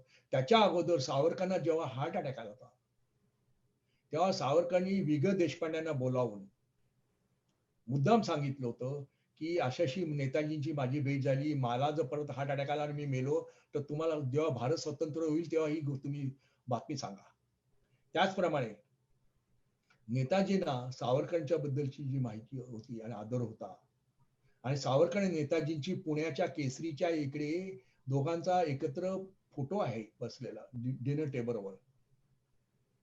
तर सावरकर आणि नेताजींची भेट झाली, ती 1.25 तास भेट झाली. त्यावेळेला सावरकरांनी सांगितल्याप्रमाणे सावरकरांनी रासबिहारींची पत्र दाखवली की जी पहिले पत्र जप्त झाले सावरकरांना माहिती होतं. नंतरची पत्र जॅपनीज बुद्धिस्ट भिक्षूंच्या तर्फे आली ती. आणि त्यात सावरकरांनी सांगितलं की रासबिहारींच्या मते लवकर जपान युद्धात येणार आहे आणि जपान इंग्लंडच्या विरुद्ध युद्ध करणार आहे. आम्ही जो प्रयत्न करतोय सैनिकीकरणाचा तो याचा उद्देश हा आहे की ब्रिटिशांच्या विरुद्ध उठाव करा. आता आम्ही एक पिस्तूल पाठवलं म्हणून 50 वर्षी शिक्षा आली. तुम्हाला तोफा, रणगाडे, विमानाची शिक्षण मिळतं ते घ्या. उद्या बंदुकाची टोक जपानच्या विरुद्ध वळायचं का इंग्रजांच्या विरुद्ध वळायचं ते तुम्ही तेव्हा ठरवायचं. त्याच वेळेला जेव्हा नेताजींची आझाद हिंद फौज आली त्यावेळेला नेताजींची फौज आली तेव्हा सावरकरांनी श्यामाप्रसाद मुखर्जींना बंगाल हिंदू महासभेला आणि याचा रिपोर्ट आहे अमृत बजाव पत्रिकेच्या याला सांगितलं की ते आल्यानंतर तुम्ही नेताजींना सपोर्ट द्या, हिंदू महासभेचा अध्यक्ष म्हणून मी तुम्हाला बरखास्त करीन, पण तुम्ही सपोर्ट करा. हा जो भाग होता नेताजींच्या भेटीचा भाग होता. आणि रासबिहारी बसून सावरकरांचं पत्र लिहिले पण कौतुक केले, रेडिओवर केले. नेताजींनी 21 जून 44 मध्ये सावरकरांना अगदी नभोवाणी केंद्रावरनं धन्यवाद दिलेले. ठीक आहे, धन्यवाद. ह्याच धर्तीवरती प्रश्न विचारता येईल पुढचा की रासबिहारी बोस यांना जपानमध्ये जाऊन भेटायचं हे सावरकरांनीच नेताजींना सुचवलेलं होतं काय? हो, सावरकरांचं असं म्हणणं होतं की तुरुंगात पडण्यापेक्षा काहीतरी सत्याग्रह किंवा तुरुंगात खितपत पडण्यापेक्षा भारताच्या बाहेरचा आणि रासबिहारी यांचं मला पत्र आली. त्या पत्रानुसार लवकर जपान येईल आणि जपान इंग्लंडच्या विरुद्ध लढाई करेल. तर आम्ही जे सैन्य करतो ते ब्रिटिशांना तिथे सैन्य, ब्रिटिशांचं गोरं सैन्य अडकलंय युरोपमध्ये, तर ब्रिटिशांना भारतीय सैन्यच पाठवायला पाहिजे. कारण भारतीय सैन्य इराक आणि इराणमध्ये गेलो होतो, तर भारतीय सैन्य पाठवायला लागेल तर त्याची तुम्हाला मदत मिळेल. आणि सावरकर आणि आंबेडकरांनी सैनिकीकरणाचा पुरस्कार केल्यामुळे 1937च्या अगोदर 65% मुसलमान सैन्यात होते. यांच्या प्रचारामुळे ती 65% हिंदू झाले होते. तर हा जो याचा जो भाग आहे. आणि जेव्हा अंदमान स्वतंत्र झाल्यानंतर नेताजींनी त्याचं नाव स्वराज्य ठेवलं होतं आणि नेताजी अंदमानच्या कोठडीला मुद्दाम अंदमानच्या याला जाऊन भेट देऊन आले होते. आणखी सांगायची गोष्ट आहे की सावरकरांचे ते अंदमानचं भिंती पाडून हॉस्पिटल करा, जसं राम जन्मभूमी मंदिर कशाला हॉस्पिटल का नको तसं अंदमान पाडून हॉस्पिटल करा योजना आली होती. आणि मोरारजी देसाईंनी परवानगी दिली होती. एक विंग पाडली गेलेली, पण इंदिरा गांधी आल्यामुळे बाकीची जमीन वाचली गेली. आणि इंदिरा गांधी आल्यानंतर जेव्हा सावरकर स्मारक झालं तेव्हा इंदिरा गांधींनी त्या स्मारक नुसता सपोर्ट नाही केला तर पर्सनल अकाउंट मधनं 10,000 रुपये दिले आणि सावरकरांच्या माहितीपट काढा म्हणून परवानगी दिली. आणि त्या माहितीपटाला सावरकर इंग्लिशमध्ये आहे, फिल्म डिव्हिजनच्या माहितीपटाला रोम मध्ये बेस्ट डॉक्युमेंटरी म्हणून त्या वर्षीचं अवॉर्ड मिळालं. फारच छान माहिती आहे. अजून कोणाला काही प्रश्न आहेत का? Hello, I am Ramesh Kharwadkar. हा रमेश काका बोला. Namaskar, Sridhar. I'm really proud of you. You did so much of research which I knew for a long time, but it's the first time that we heard more about it in details. What I wanted to ask was, you were saying something about Chauhan had written something or something. I didn't hear it properly, but Savarkar invited you for an hour to talk about it. And I was wondering, can you tell me more details about what he talked about? And एक एक एक लक्षात घ्या, मी कॉलेजमध्ये first इयरचा विद्यार्थी होतो. तेव्हाही माझी अक्कल आणि आजही त्याच्यात काही फरक नाहीये. पण सावरकरांना मी पहिला जो प्रश्न विचारला, मी पहिलं सांगतो, मी त्यांना भेटलो, त्यांनी भेटायला बोलावलं, मी तर खुश. पतंग उडवण्याच्या संक्रांतीच्या पतंगामध्ये गर्क होतो. मला आईने आठवण केली होती, अरे तुला सावरकरांनी भेटायला बोलवलंय ना. तेव्हा मी तिकडे गेलो, खिशात ₹1 घातला. तेव्हा स्वस्त 8 आणि 4 आणे तिकीट होतं. तेव्हा मी दादरला गेलो, शोधत गेलो. सावरकरांना भेटल्यानंतर पहिला प्रश्न विचारला, की केरळमधलं कम्युनिस्ट सरकार जे लोकशाहीने निवडून आलं होतं, ते इंदिरा गांधीच्या अध्यक्षतेखाली काँग्रेसने पाडलं आणि राष्ट्रपती राजवट आणली. तेव्हा सावरकरांनी कम्युनिस्ट सरकारला पाठिंबा दिला होता. तो म्हटलं, कम्युनिस्ट हे भारताच्या हिंदू धर्माच्या विरुद्ध आणि तुम्ही कशी पाठिंबा देता? तर ते म्हणाले, अरे आपण स्वतंत्र भारतामध्ये लोकशाही घेतली आहे ना, मग जो लोकशाही निवडून येतो त्यांनी राज्य करायला पाहिजे. तुम्हाला आवडत नसेल तर 5 वर्षांनी त्यांनी निवडणुकीत पराभव करा, पण अशी राष्ट्रपती राजवट लादणं हा लोकशाहीचा एक प्रकारची गळचेपी आहे. मग मी त्यांना विचारलं, की तुम्ही एका लेखात सांगितलं होतं, की औरंगजेब की स्टॅलिन, त्याच्यामध्ये तुम्ही स्टॅलिनला मानाल. स्टॅलिन परकीय आहे आणि स्टॅलिन पण क्रूर होता औरंगजेबापेक्षा. तर ते हसून मला म्हणाले, लक्षात ठेव, स्टॅलिन जरी क्रूर असला तरी स्टॅलिनने रशियाला अद्यावत केलं. त्यांनी आधुनिक शस्त्र आणली, आधुनिक विज्ञान आणलं, आधुनिक विज्ञान आलं, ज्ञान आलं, की ते ज्ञान आणि विज्ञान हुकुमशाचं शत्रू होता. ते औरंगजेबाच्या काळात सोयी नव्हती. म्हणून मी स्टॅलिनला पाठिंबा दिला. मग मी त्यांना हे 2 प्रश्न बरे वाटतात, पण माझा एक मूर्ख प्रश्न सांगतो तुम्हाला. कॉलेज होतो तेव्हा नवीन दाढी करत होतो. तेव्हा मी म्हटलं, तात्या दाढी करताना ती आपल्या ज्या ब्लेड आहेत त्यांनी दाढी करताना कापतो आणि रक्त येतं आणि ब्रिटिश 7 o'clock ब्लेडनी कशी दाढी गुळगुळीत होते. तेव्हा ते मला हसून म्हणाले, अरे क्रांतिकारकांनी देशाकरता फासावर गेले, रक्त सांडलं, तर थोडं तुझं रक्त निघालं तर तू का घाबरतोस? लक्षात घे, की तू जेव्हा भारतीय ब्लेड वापरशील त्यावेळेला त्या स्पर्धेमध्ये अनेक कंपन्या येतील, संस्था येतील आणि त्या संस्थेच्यामुळे भारतीय याचा दर्जा सुधारेल. म्हणजे त्यांनी मला ज्या अनेक त्या प्रश्नाला उत्तर दिली, की पुष्कळशे प्रश्न माझी भाबडे असतील, पण काही प्रश्न बरे होते असं अजून मला वाटतं. आणि मग त्यांनी मला विचारलं, त्यांनी माझी पहिली जी चौकशी केली ती अत्यंत पोलीस टाईप, सीआयडी टाईप चौकशी होती. वडील काय करतात, भाऊ काय करतो, काका काय करतात, मामा काय करतात, मावशीचे यजमान काय करतात, अशी. आणि मग मला त्यांनी विचारलं, मला एक लक्षात आलं, की त्यांचे डोळे निळे आणि घारे होते आणि त्यांच्या डोळ्याला मी डोळा देऊ शकत नव्हतो आणि ते एक होतं. आणि दुसरी गोष्ट लक्षात आली, की ते अत्यंत शांतपणे बोलत होते. कुठल्याही प्रश्नाला ते चिडले नव्हते, की तुला काही कळत नाही, असं कधी बोलले नाही. त्यांनी शांतपणे उत्तर दिली आणि मला पहिले विचारलं, की तुम्हाला काय काय पुस्तकं वाचली. तेव्हा मी सांगितलं, तेव्हा मी हिंदूपद पादशाही पुस्तक वाचलं नव्हतं, म्हणून त्यांनी बाळाला सांगून ते हिंदूपद पादशाही पुस्तक आणलं आणि स्वाक्षरी करून मला दिलं. मी थोडं घाबरलो, कारण माझ्या खिशामध्ये फक्त 4 आणे शिल्लक होते आणि पुस्तकाची किंमत ₹1.5 होती. तर मी बाळाला विचारलं, की मी पैसे आणले नाही. ते बाळा म्हणाले, नाही, ही पुस्तक तुला भेट आहे. तर ही आठवण. आणि यशवंतरावांच्या मेहुण्यानी यशवंतरावांचं चरित्र लिहिलं होतं.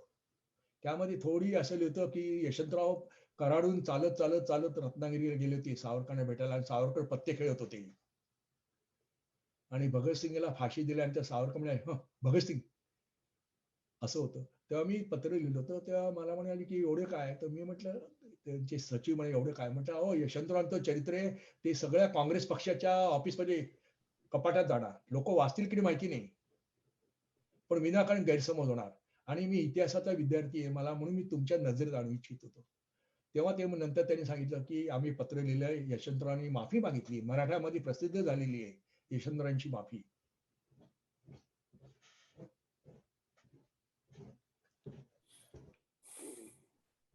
Thank you. आताच उज्ज्वला त्यांनी एक प्रश्न विचारलाय. What was Savarkar's reaction to partition of India?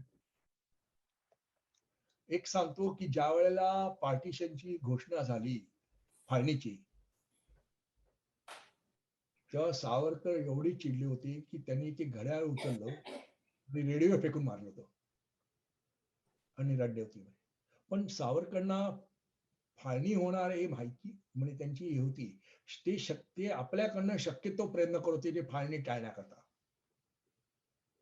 पण समजा फाळणी होणार होणार आहे असं कळल्यानंतर त्यांनी श्यामाप्रसाद मुखर्जींना आणि मास्टर तारासींना सांगितलं, फाळणी जर होणार असेल तर बंगालची आणि पंजाबची फाळणी मागा. त्यावेळेला नेताजींचे भाऊ शरदचंद्र बोस ना गोड गोड बोलून सुहरावर्दींनी, ज्यांनी कलकत्त्यामध्ये 3000 हिंदूंची एका दिवसात कत्तल केली होती, कलकत्ता किलिंग त्याला म्हणतात.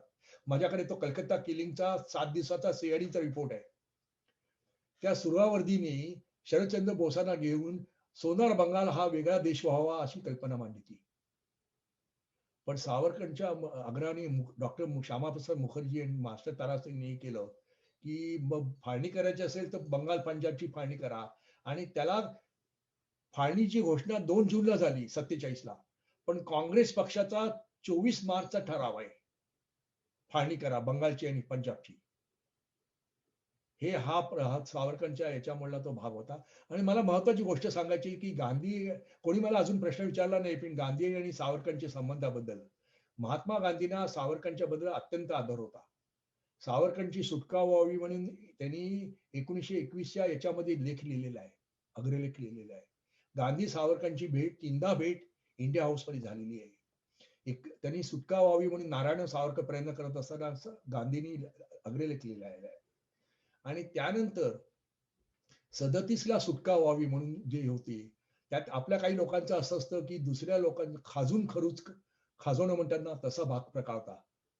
गांधींकडे जाऊन तुमची अहिंसा कशी बंडल आहे, सावरकरांना मुक्त व्हायला पाहिजे असेच केलं. तर गांधीजींनी अशा उर्मट माणसाला सही करत द्यायला नकार दिला होता. तर गांधीजींनी सही दिली नाही अशा आढावा केला. त्यावेळेला शंकरराव देवाने गांधीजींना पत्र लिहिलं. तर गांधीजींनी उत्तर दिले की निवडणूक झाली 37ची, काँग्रेसला बहुमत आहे, काँग्रेस आल्यानंतर सर्व राजकीय कैद्यांना सोडणार आहे. आणि हेच उत्तर त्यांनी नारायणराव सावरकरांना दिले. माझ्याकडे गांधींच्या हस्ताक्षरामधलं ते पत्र आहे. त्याप्रमाणे सावरकर पण गांधीजींचा उल्लेख महात्माजी आणि गांधीजी म्हणून करत होते. हा एक भाग लक्षात घ्यायला पाहिजे आपण.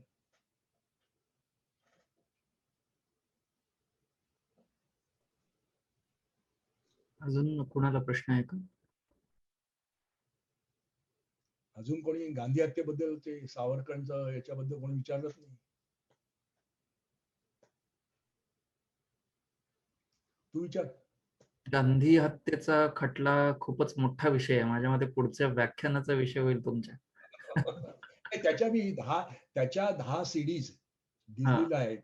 आणि त्याच्यामध्ये नगरवाला जो पोलीस ऑफिसर होता त्याचा पोलीस क्राईम रिपोर्ट 147 पानाचा मी तो बघितलाय. आणि तो मला मिळाला देखील 8 महिने लागले.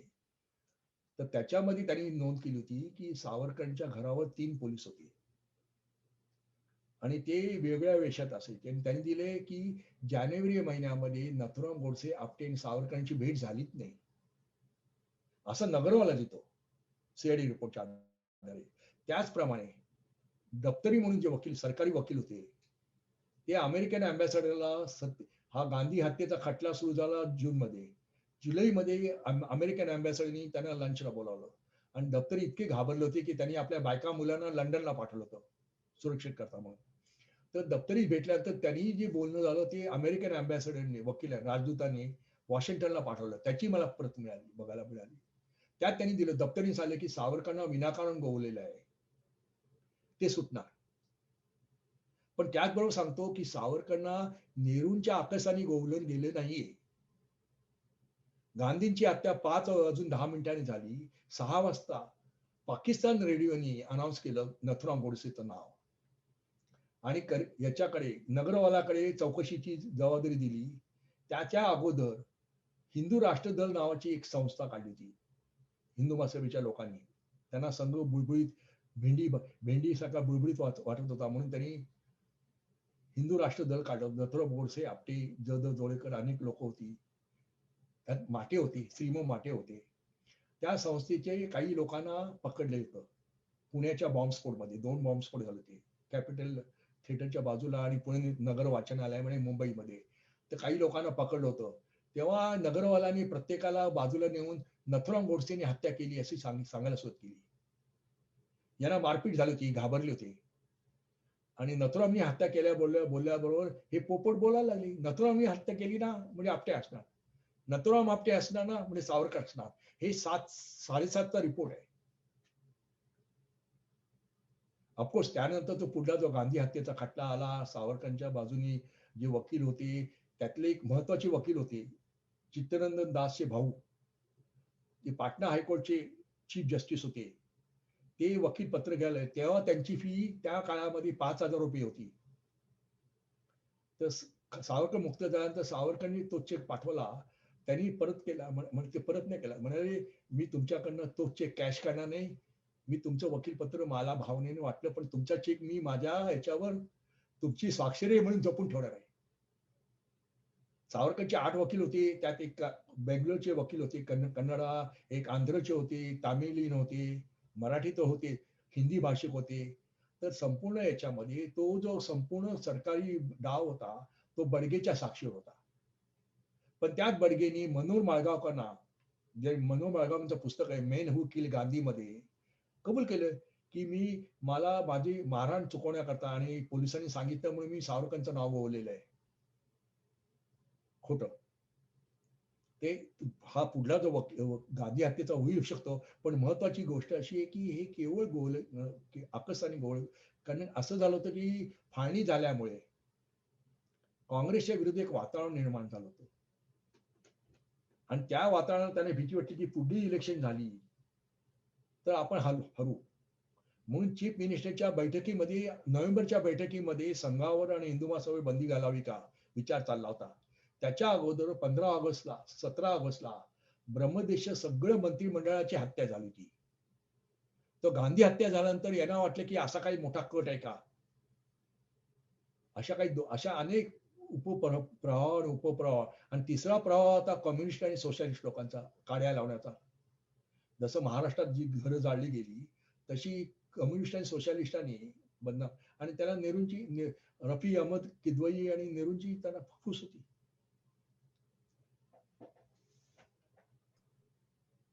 हा निश्चितच मोठा विषय आहे आणि बरीच रहस्य आहेत त्याच्यामध्ये असं मला वाटतं.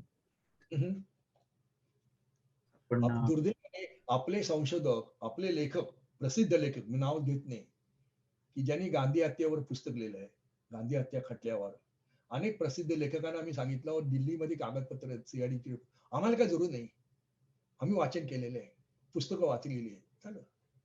हा जो भाग येतो आम्हाला सर्व माहिती आहे. मराठी जो भाग आहे मला सर्व माहिती आहे. मला एवढं माहिती आहे की मला काय माहिती नाही हे मला माहिती आहे.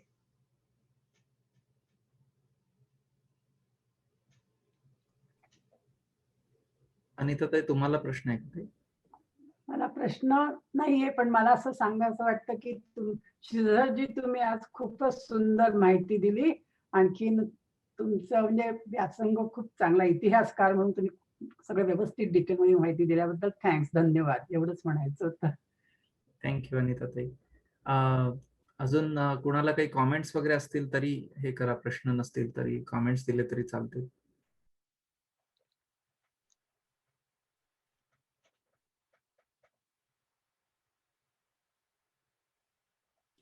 मी प्रसाद, काका म्हणजे इतके आजवर सेशन झाले आहेत, पण I think Chetan correct me if I am wrong, I think you are the first one की जो माझ्या ऐकिवात जो कोणीही एका थोर माणसाला भेटून आलेला फर्स्ट ऑफ ऑल. म्हणजे तुम्ही जे म्हणालात की तुम्ही सावरकरांना भेटायला गेलात, भले तुम्ही कॉलेजमध्ये होता आणि you you were in the college mood, but still you got a chance and really feeling proud about you and really feeling privileged for us, all of us, की तुम्ही हा सेशन घेताय आणि तुम्ही मराठी मंडळात आहात, तुम्ही आमच्या सगळ्यांच्या ओळखीचे आहात, की असा एक माणूस आहे की जो सावरकरांना भेटून आलाय. Nothing like it. म्हणजे मी अजूनही कोणाकडनं ऐकलं नाही की कोणी कुठल्या थोर माणसाला भेटायला गेला होता किंवा भेटून आलेला आहे आणि संधी मिळाली. आणि इट्स लाईक की त्यांनी बोलवलं होतं किंवा म्हणजे काहीतरी कारण होतं म्हणून त्यांनी बोलवलं होतं. नाहीतर आपण जे भेटायला जातो, ऑटोग्राफ घे किंवा कुठे गर्दीत भेटायला जा, हँडशेक करायला जा, ती गोष्ट निराळी. पण बोलवून भेटणे in person, one on one, it's nothing like it. म्हणजे आम्हाला आता ते भाग्य नाहीच आहे म्हणा, कारण का आम्ही स्वातंत्र्यानंतर जन्माला आलो. पण great to hear and privileged. Thank you. खास सांगतो, सावरकर लोकांना अगदी अपॉइंटमेंट दिल्याशिवाय भेटत नव्हते. सावरकरांनी करिअप्पाला अपॉइंटमेंट घेतली नाही म्हणून परत पाठवलं होतं. अरे बापरे. हे लक्षात घ्या की सावरकर भेट द्यायला अत्यंत हे होते. कशा करता भेटायची, त्यांना गरज वाटली, आवश्यक वाटलं तर ते अवश्य भेटायचे. उदाहरणार्थ नागपूरचे वर्णेकर म्हणून होते. त्यांनी संस्कृतमध्ये आणि संस्कृत भाषेतनं आणि आपल्या राज्यकोशाचा आपल्या डॉक्टर रघुवीरांना मदत करत होते. आणि त्यांना सावरकरांना कळल्यानंतर सावरकरांनी त्यांना खास भेटायला बोलवलं वर्णेकरांना. पण उगाच कोणी आलंय, मी मुंबईत आलोय, जाता चक्कर मारतो, चहा देतो असं नाहीये. सावरकर कारणाशिवाय कोणाला भेटतच नव्हते. त्यामुळे अनेक लोक नाराज व्हायची सावरकर भेटत नाही म्हणून. पण त्यांना वाटलं की उदाहरणार्थ मॉरिशसचा पंतप्रधान होता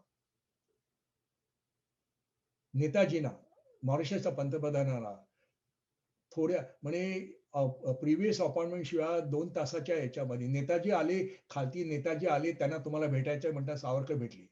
मॉरिशसच्या प्राईम मिनिस्टरला 1 तासाच्या याच्यात भेटले. पण त्याच्या उलट ते भेटीगाठीमध्ये फार अत्यंत कडक होते. आणि या सर्व पार्श्वभूमीवर म्हणजे माझा काही पुनर्जन्मावर असा काही विश्वास नाहीये, पण काहीतरी मी मागल्या जन्मात चांगलं केलं असल्यामुळे मला त्यांनी मला नुसती भेटले नाही तर मी नमस्कार केला आणि श्रीधर दामले म्हणून आलो नाही, तर माझ्याशी तासभर बोलले. हो, याच्यापेक्षा आणखीन काय पाहिजे. खरं आहे एकदम. खरंच आम्हाला पण म्हणजे जेव्हा मी पहिल्यांदा तुमच्याशी बोलत असताना ते मागच्या वेळेला ऐकलं, तेव्हा मला खरोखर अगदी सद्गदित वाटलं. फार छान वाटलं की ऍक्च्युली असं तुमच्या जीवनात आलं, त्याचा आनंद आम्हाला पण आहे. मला सावरकरांना भेटायला आवडतं, त्याचप्रमाणे उद्या जर ऐश्वर्या भेटली तरी तेही पण आवडेल. आमचं ते पण भाग्य नसेल माझ्या मते. बरं, अजून कुणाला जर प्रश्न नसतील किंवा कॉमेंट्स नसतील तर आपण आजचं सेशन इथे कन्क्लूड करू. 10 वाजून गेलेत. सो सर्वांचे खूप खूप आभार. इथे अजून कोणाला तरी ऍक्च्युली बोलायचंय कदाचित. सिद्धेश, तुम्हाला बोलायचंय का? नाही, खूपच इन्स्पायरिंग आहे, एवढंच म्हणायचंय. दामलेजी नेहमीच आम्हाला सगळ्यांना मार्गदर्शन करत असतात आणि आज पहिल्यांदा मी त्यांच्याकडनं सावरकरी विषयावर जे अननोन लिटरेचर आहे त्याच्याबद्दल ऐकलं. खूप चांगलं वाटलं. थँक्यू.